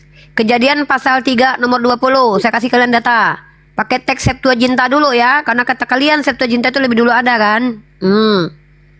Saya kasih kalian datanya. Apa itu? Aku pikir Septuaginta tahu tidak Cece? tidak. Cece nggak tahu Septuaginta? Tidak tahu. Yaudah saya jelaskan ya. Oh keren banget nih Cece nggak tahu Septuaginta. Septuaginta itu sayangku adalah kitab yang konon kabarnya adalah memuat kitab Tanakh yang ditulis di zaman Raja Ptolemy di abad ketiga sebelum Masehi. Konon katanya ditulis oleh 70 sekian rabi Yahudi yang telah berdiaspora, dituliskan ke bahasa Yunani sayang. Itu teks tertua, konon katanya begitu. Tapi itu bukan sejarah, itu namanya legenda. Kalau sejarah ada bukti konkretnya, itu legenda. Belum bisa dikatakan sejarah, itu legenda. Legenda, karena bukti-buktinya belum ada. Ya, belum ada. Itu legenda. Ini laptop saya agak lelet nih, bentar ya. Kok lelet banget nih laptop? Bentar sister. Saya kasih kamu ini dulu deh. Saya buka Septuaginta aja leletnya minta ampun nih. Bentar dulu. Ini saya buktikan ya tidak ada nama Hawa dalam kitab kalian. Dalam kitab kalian Septuaginta yang ada itu adalah Zui. Zui. Dalam teks Mesorahnya, yang teks Mesorah ini ditulis antara abad ke-5 sampai ke-10, itu khafah tulisannya menggunakan huruf khet. Entah kenapa bisa dibaca sebagai Hawa. Saya nggak tahu itu metode bahasanya gimana. Kemudian dalam kitab Perjanjian Baru, Hawa itu namanya Yu'ah. Kalau diterjemahkan ke bahasa Inggris jadi Eva atau If. Nggak ada Hawa. Hawa itu adalah narasi diksi dalam bahasa Arab. Hawa itu miliknya umat Islam. Jadi nggak ada. Entah kenapa kalian senang sekali menggunakan diksi-diksi bahasa Arab. Ya karena kalian orang Indonesia. Kalau kalian pergi ke luar negeri itu namanya If, Eva. Jadi kalau kalian bertanya kepada kami, mana nama Hawa di Al-Quran? Saya selalu dahi muka kalian. Kalian juga nggak punya. Itu. Duh ini signal aku nih bermasalah. Bentar dulu ya aku buka di handphone aja lah. Ini nih kayak gini nih. Laptop udah tua bangka ini. Bentar, Minta ganti. Iya minta ganti laptop nih. Iya ini. Bentar ya sister ya. Saya pindahkan dulu lah linknya ke handphone dulu. Hah? Kalau kayak terlalu itu aku nggak ngerti sih maksudnya kalau kayak. Ya ini makanya saya hadir untuk menemani kalian belajar. Saya ini hadir untuk menemani kalian belajar. Kalau untuk asumsi liar saya ngapain nih? Saya pakai Septuaginta ya. Laptop ini laptop. Laptop minta diganti. Ih, terlalu banyak file-file di dalamnya. Ini buat Cece ya. Kita pakai data nih.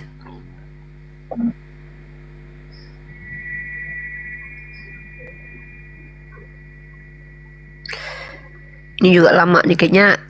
Ini yang lelet ini. Tuh tengok tuh. Lelet banget tuh. Jaringan. Tuh, sini juga nggak bisa tuh. Jaringan ini. Nih. Ini nggak ingat kakak ini maksudnya Lama yang banget jadi ini. intinya jalan tadi. Ya intinya nggak ada. Jadi artinya kebiasaan umat penulis kitab kalian itu mengganti-ganti nama orang. Contoh, Yesus itu bukan nama asli Tuhanmu. Yesus itu adalah bahasa Yunani.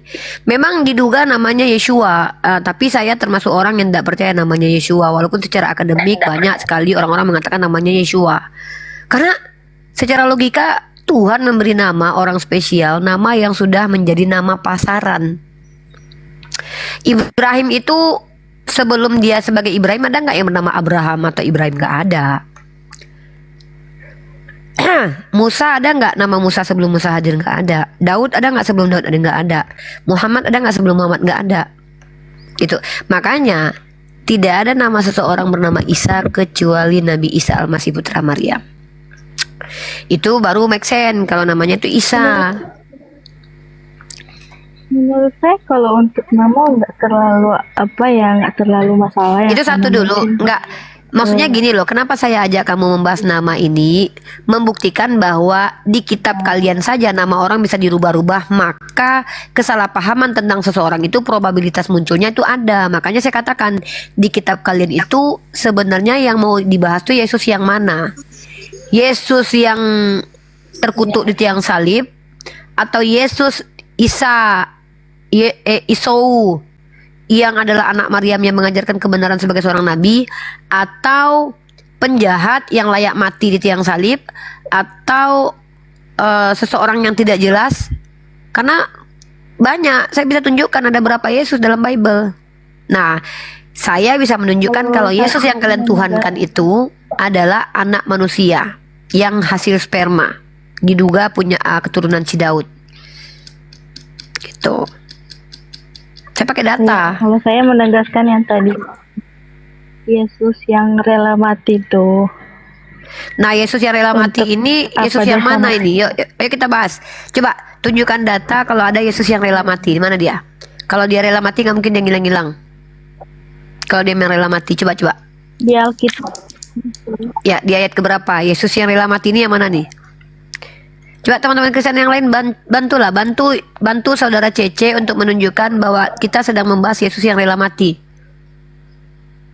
Yesus yang rela mati dulu kita bahas, mana nih? Kita bukaan nih. Yang Kristen yang antri tolong dong, yang antri di bawah tolong saya nih Kristen gitu, biar saya naikin. Banyak soalnya yang antri nih. Ada berapa ini yang antri nih? Ada banyak ini. Ada 16 orang yang antri, pastikan kalian Kristen. Lebih baik kalian yang jawab, karena saya yang bawa ini nih. Nah, kalau Yesus yang kalian sembah, itu saya bisa buktikan adalah Yesus yang terkutuk di tiang salib, orang salah, orang yang melakukan perbuatan keji, melanggar hukum Taurat, dan orang yang temperamen, dan orang yang menghujat nama Tuhan, dan dia adalah hasil hubungan biologis.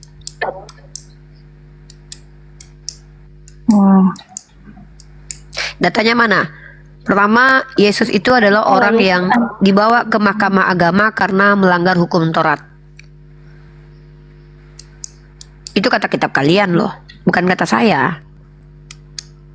Yang kedua, Yesus ini adalah Yesus yang adalah anak dari Yusuf. Kalau menurut Yahudi dia hasil zina. Iya, secara manusia memang dia mamanya Maria, bapaknya Yusuf. Iya. Nah, ya sudah, berarti benar kan? Berarti tidak terbantahkan ya Cece kalau Yesus yang kalian sembah itu adalah anak manusia, hasil biologis manusia. Ya udah clear. Ya, makanya berbeda kita. Dalam Islam Nabi Isa itu bukan hasil biologis. Dalam Islam Nabi Isa adalah anak hasil dari ciptaan Allah, dari kata kun. Jadi maka jadilah.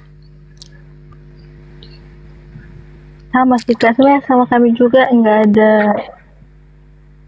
ada dari hasil biologi. Yang mana? Itu dari. Kalau Yesus yang dalam Roma pasal 1 ayat 3 itu hasil biologis, itu kan ada spermanya di situ. Roma 1:3 itu dia itu anak secara daging yang mana diperanakan dari keturunan Daud. Ini loh. Roma pasal 1 nomor 3. Nah, memangnya ada Yesus yang lain yang tanpa daging? Coba tunjukkan satu nama Yesus yang tidak berdaging. Roh Kudus. Mana coba namanya Yesus? Coba tunjukkan satu nama roh yang bernama Yesus, mana? Nggak ada. Tidak ada roh bernama Yesus. Kalau ada silakan tunjukkan. Yang ada itu anak manusia bernama Yesus. dalam kitab kalian loh. Kalau ada Iya, silakan ada kasih banget. data lah biar saya belajar ya. Ya udah. Nah, dalam Roma pasal 1 nomor 3, di situ dikatakan dia adalah hasil sperma Daud, keturunan benih dari Daud. Bahkan sisilah Matius 1 ayat 1, dia juga adalah bapaknya si Yusuf. Dan bahkan dalam Lukas pasal 3:23, menurut anggapan orang, bapaknya sendiri adalah Yusuf. Ya, di situ hubungan badan. Abraham itu memperanakkan anaknya Ishak, hasil apa? Hubungan badan atau bukan? Ishak memperanakkan Yakub, hasil hubungan badan atau bukan? Sampai keturunan sampai ke Yusuf. Tiba-tiba Yusuf sampai ke Yesus. Itu hasil hubungan badan nggak? Hasil hubungan badan lah. Nah, jadi kalian mengatakan dia dari Roh Kudus itu karena kalian dapat tulisan dari yang anonim yang diakui sebagai Matius mengatakan bahwa dia dari Roh Kudus karena mimpi Yosef. Jadi kalian sedang membenturkan antara mimpi seseorang dengan data fakta nih sama saya nih.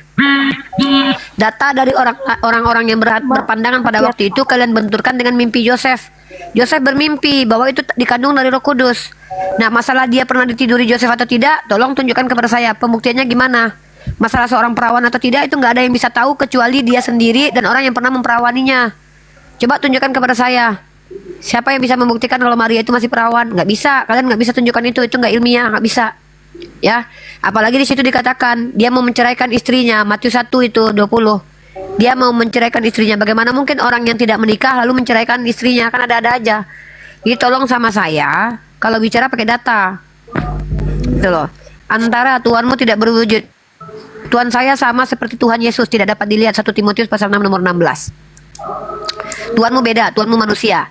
Tuhan Pak Robert, Tuhan Cece, Tuhan umat Kristen beda dengan Tuhan orang Yahudi dan Tuhannya orang Islam. Tuhannya orang Yahudi, Tuhannya Yesus tidak berbentuk, tidak dapat dilihat. Tuhan Musa tidak dapat dilihat. Tuhannya orang Kristen, jangankan dilihat, dibunuh mati sama Longinus. Beda Tuhan kita memang, nggak apa-apa. Kita kalau beda-beda aja, nggak apa-apa. Saya suka perbedaan ini. Memang beda. Sangat. Ya, Tuhannya umat Kristen itu roh sama manusia. Penyembah roh sebelum kalian ada sudah ada animisme. Penyembah manusia sebelum Kristen sudah ada, penyembah Zeus sudah ada. Penyembah Tuhan yang transenden itu Yahudi dan Islam.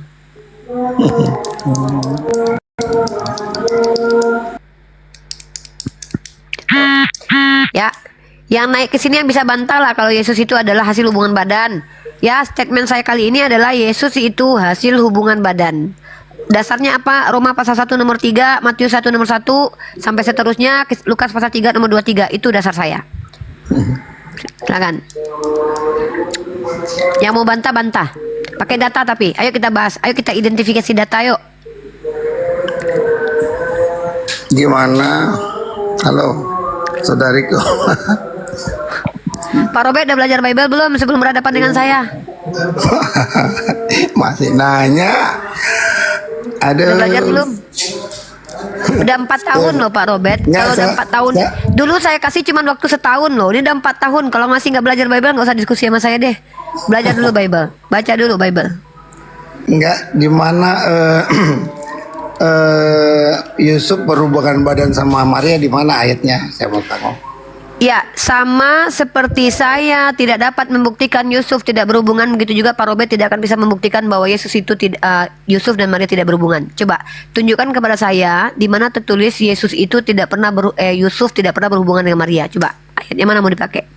Ya, di mana? Saya nanya di mana? Loh, Pak Robert, menunjukkan seseorang itu anak hasil hubungan biologis tidak perlu juga kita tunjukkan mama bapaknya. Contoh, Pak Robert itu hasil hubungan biologis nggak? Ya jelas. Nah, coba tunjukkan bukti data kalau Pak Robert itu hasil hubungan biologis. Coba ditulis di mana? Data mana? Di KUA manakah? Di akte kelahiran manakah? Kalau Pak Robert itu adalah hasil hubungan badan. Tertulis di mana itu? Jadi nggak gitu cara pembuktiannya, Pak. Saya membuktikannya menggunakan data. Roma pasal 1 nomor 3, Matius 1 nomor 1 sampai ke bawah 20, Lukas 3 nomor 23 sampai seterusnya. Itu pembuktian saya. Coba dibacain. Nah, Coba dibacain. oh, Coba mantap. dibacain. Ya udah, Roma 1 Coba dibacain, gue pengen Coba tahu dibacain, Roma. apa kata-katanya. Coba. Sabar. Gue pegang Alkitab nih. Ya buka Roma 1:3. Ya, Roma 1:3. Ya. dia hasil hubungan Daud katanya. Daud Ya, udah hasil hubungan. ribuan tahun Ya. nggak ada. Pak Robert Nggak belajar. ada. Makanya saya suruh Pak Robert belajar. Pak Robert kalau nggak belajar jangan ketawa dulu. Nah, Belum yang belajar Roma tapi itu kan masalah cerita dia adalah anak Daud, keturunan Daud. Ya. Iya, Pak Robert makanya belajar dulu. Pak Robert ngerti nggak arti keturunan? Gimana sih? Ya. Itu silsilah. Itu Loh, silsilah. kok silsilah apa sih? Iya. Kalian coba Di baca Matius Roma 1 ini. ayat 1. Matius 1 Ya ayat 1 ampun, itu saya silsilah. baca yang saya liatin Roma, bukan Matius. Matius nanti. Ya itu dasarnya ini dari dulu. Roma dulu. Dasarnya dari Matius bukan ke Roma. Gimana Iya sih? baca ini dulu. Saya Roma- kasih kamu. Kan saya bilang Roma. apa? Matius itu Matius, Markus, Lukas, Roma Yohanes. dulu bahas. Nanti Itu Matius. kisah, Mau bahas itu Matius. orang rasul semua, murid Yesus semua. Apa sih? Mau Kalau bahas yang Roma ini atau Matius? rasul. Roma 1 ayat 3. Iya, kamu mau bahas yang mana? Roma Ini atau gue bingung Matius? nih Alkitab ini dasarnya dari mana nih? Gue baru lihat nih gambar. Iya, kayak kamu gini. mau bahas mana sih? Kamu mau bahas mana? Matius atau Roma yang kamu mau bahas? Kamu nih aneh loh, nanya data, saya kasih data malah bingung sendiri kamu. Tulisan. Kalian ini mau bahas mana dulu? Saya punya 3 data, Roma, Matius, Lukas. Kalian mau yang mana? Roma saya tunjukin nih Roma. Siap nggak mendengarkan ayatnya? Iya, oke. Saya Ah, udah baca Pak. Roma pasal 1 nomor 3 tentang anaknya yang menurut daging. Nah ini menurut daging ya Pak. Diperanakan, bigoten. Diperanakan ini maknanya apa? Nanti Anda jelaskan. Dari keturunan Daud, ya. Nah mari kita lihat teks asli dari keturunan. Keturunan Daud itu apa bahasa aslinya? Kita lihat nih. Itu kitab, itu gue baru lihat itu kitab model begitu. Ya udah, kalau kamu baru lihat Nggak jangan ada, banyak lu bicara. bohong, Ripa, lu bohong. Lu jangan bikin Apa polemik sih di ini? situ, urusin Ini agama apa, lu Pak? sendiri. Kitab lu belum gue pernah lihat baca lu. Pak, Gua belum pernah kita di dengar sini lu diskusi baca nggak usah ini kitab Pak. sendiri. Biar aja, nggak usah ini menyerang. Kasih kitab lu sendiri, belum pernah gua.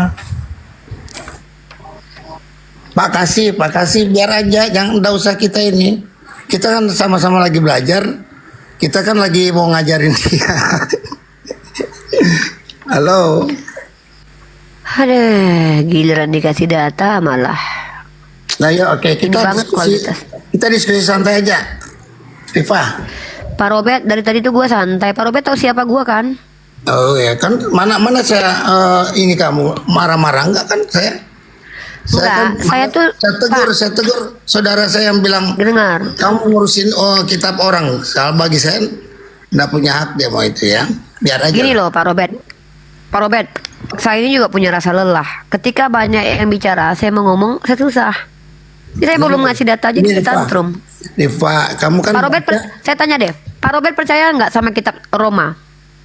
Surat Roma itu? Percaya. Yaudah. Nah, Perjanjian baru sekarang saya saya tunjukin. Yaudah. Nah, menurut Roma pasal 1 nomor 3, Yesus itu adalah hasil sperma. Nih. Dari mana sperma itu lu mengada-ada lu kadang-kadang lu. Pak kasih biar dulu Nih. saya mau diskusi sama beliau. Nih Ini ya. nggak boleh dibiarkan Pak, yang begini nih. Saya nggak biar. Laporin polisi lah. Kalau nggak biarin laporin polisi apa sih? Ah, ribet banget sih lo.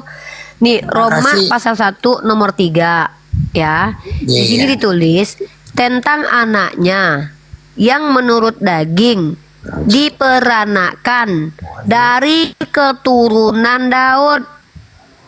Kata keturunan ini menggunakan kata apa? Dalam teks aslinya, teks aslinya adalah Itu sperma. silsilah. Nah, lu kan bodoh kan? Nih, Itu silsilah sperma. Pak kasih nggak usah nyerang-nyerang Pak kasih. Males gue denger diskusi nih. Pak kasih biar aja saya diskusi Bukan sama Pak, dia. ini nggak bisa dibiarkan. Ya udah, silakan.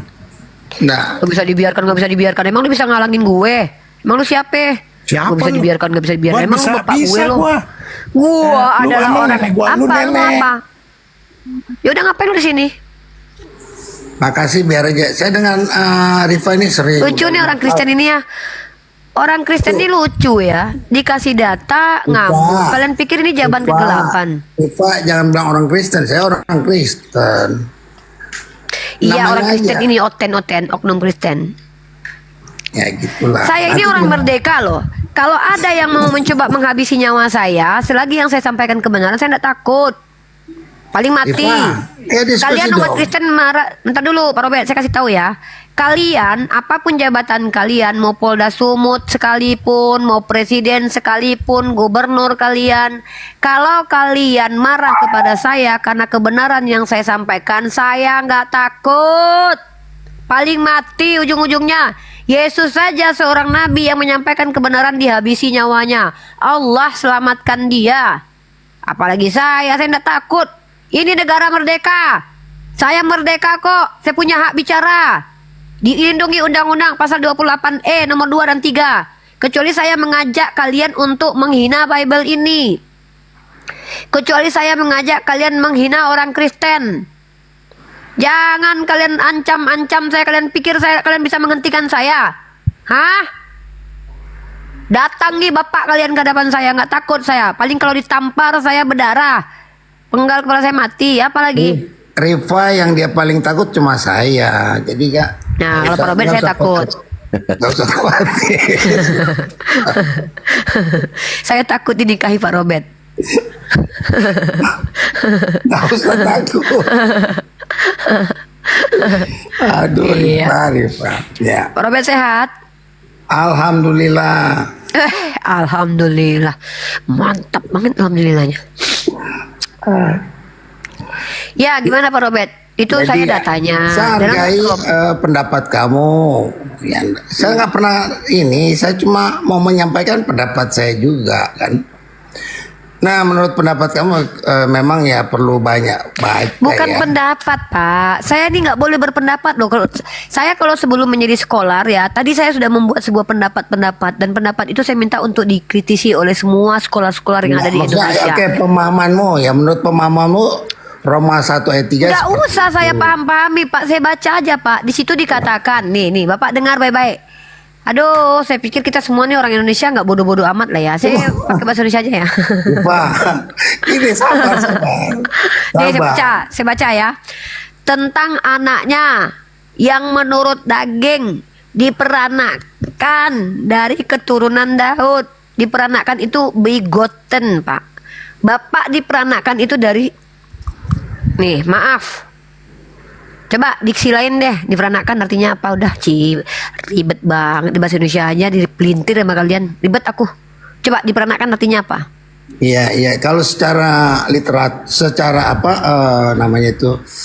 Secara apa namanya itu? Letter luck ya dipahami seperti itu. Nah, kamu kan sudah diperingati sama Petrus. Kalau membaca kitabnya si Paulus, hati-hati. Dia itu jadi 2 Petrus 3 ayat berapa kan dia bilang.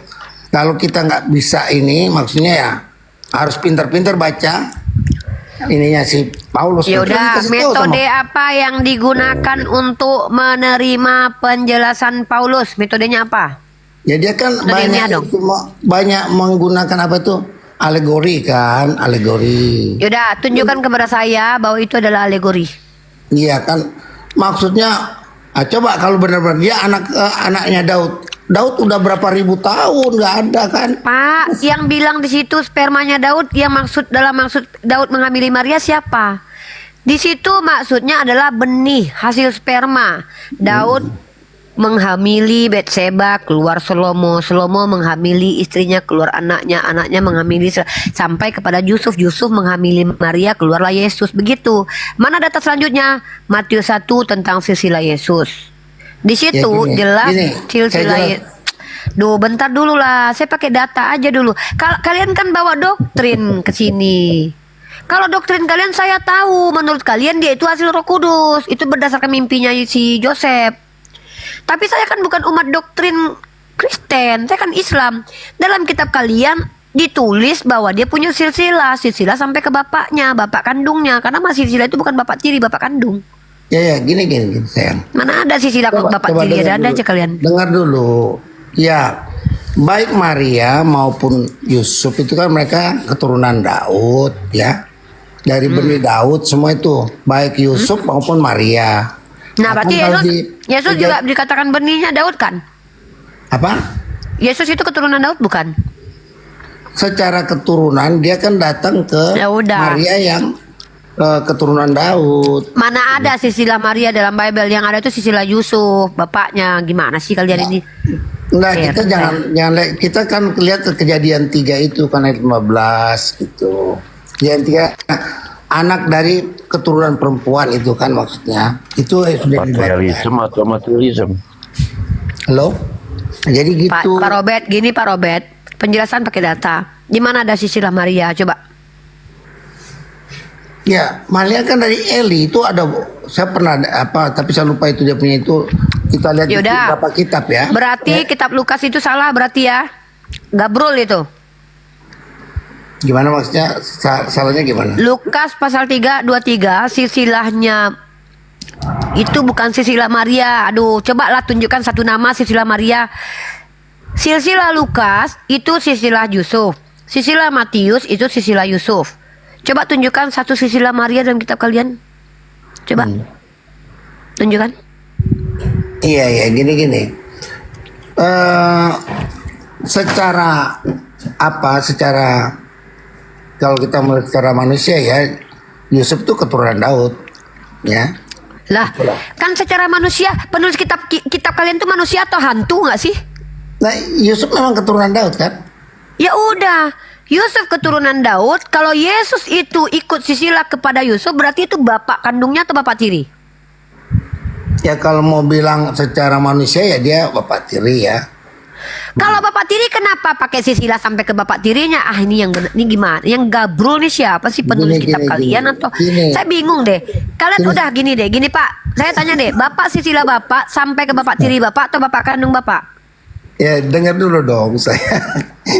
Duh Pak, Bapak kalau mau doktrin jangan saya Pak. Saya bukan Pak, saya menolak dibodoh-bodohi. Enggak. Gini ya, hak saya adalah menolak dibodoh-bodohi. Kalau ada istilah silsilah dikatakan itu sampai ke bapak tiri. Ilmu mana, metode ilmu mana yang membenarkan silsilah seseorang sampai ke bapak tirinya? Kasih ke saya, udah ribet. Dari zaman kegelapan sampai zaman terang benderang gini, tunjukkan metode mana yang mengatakan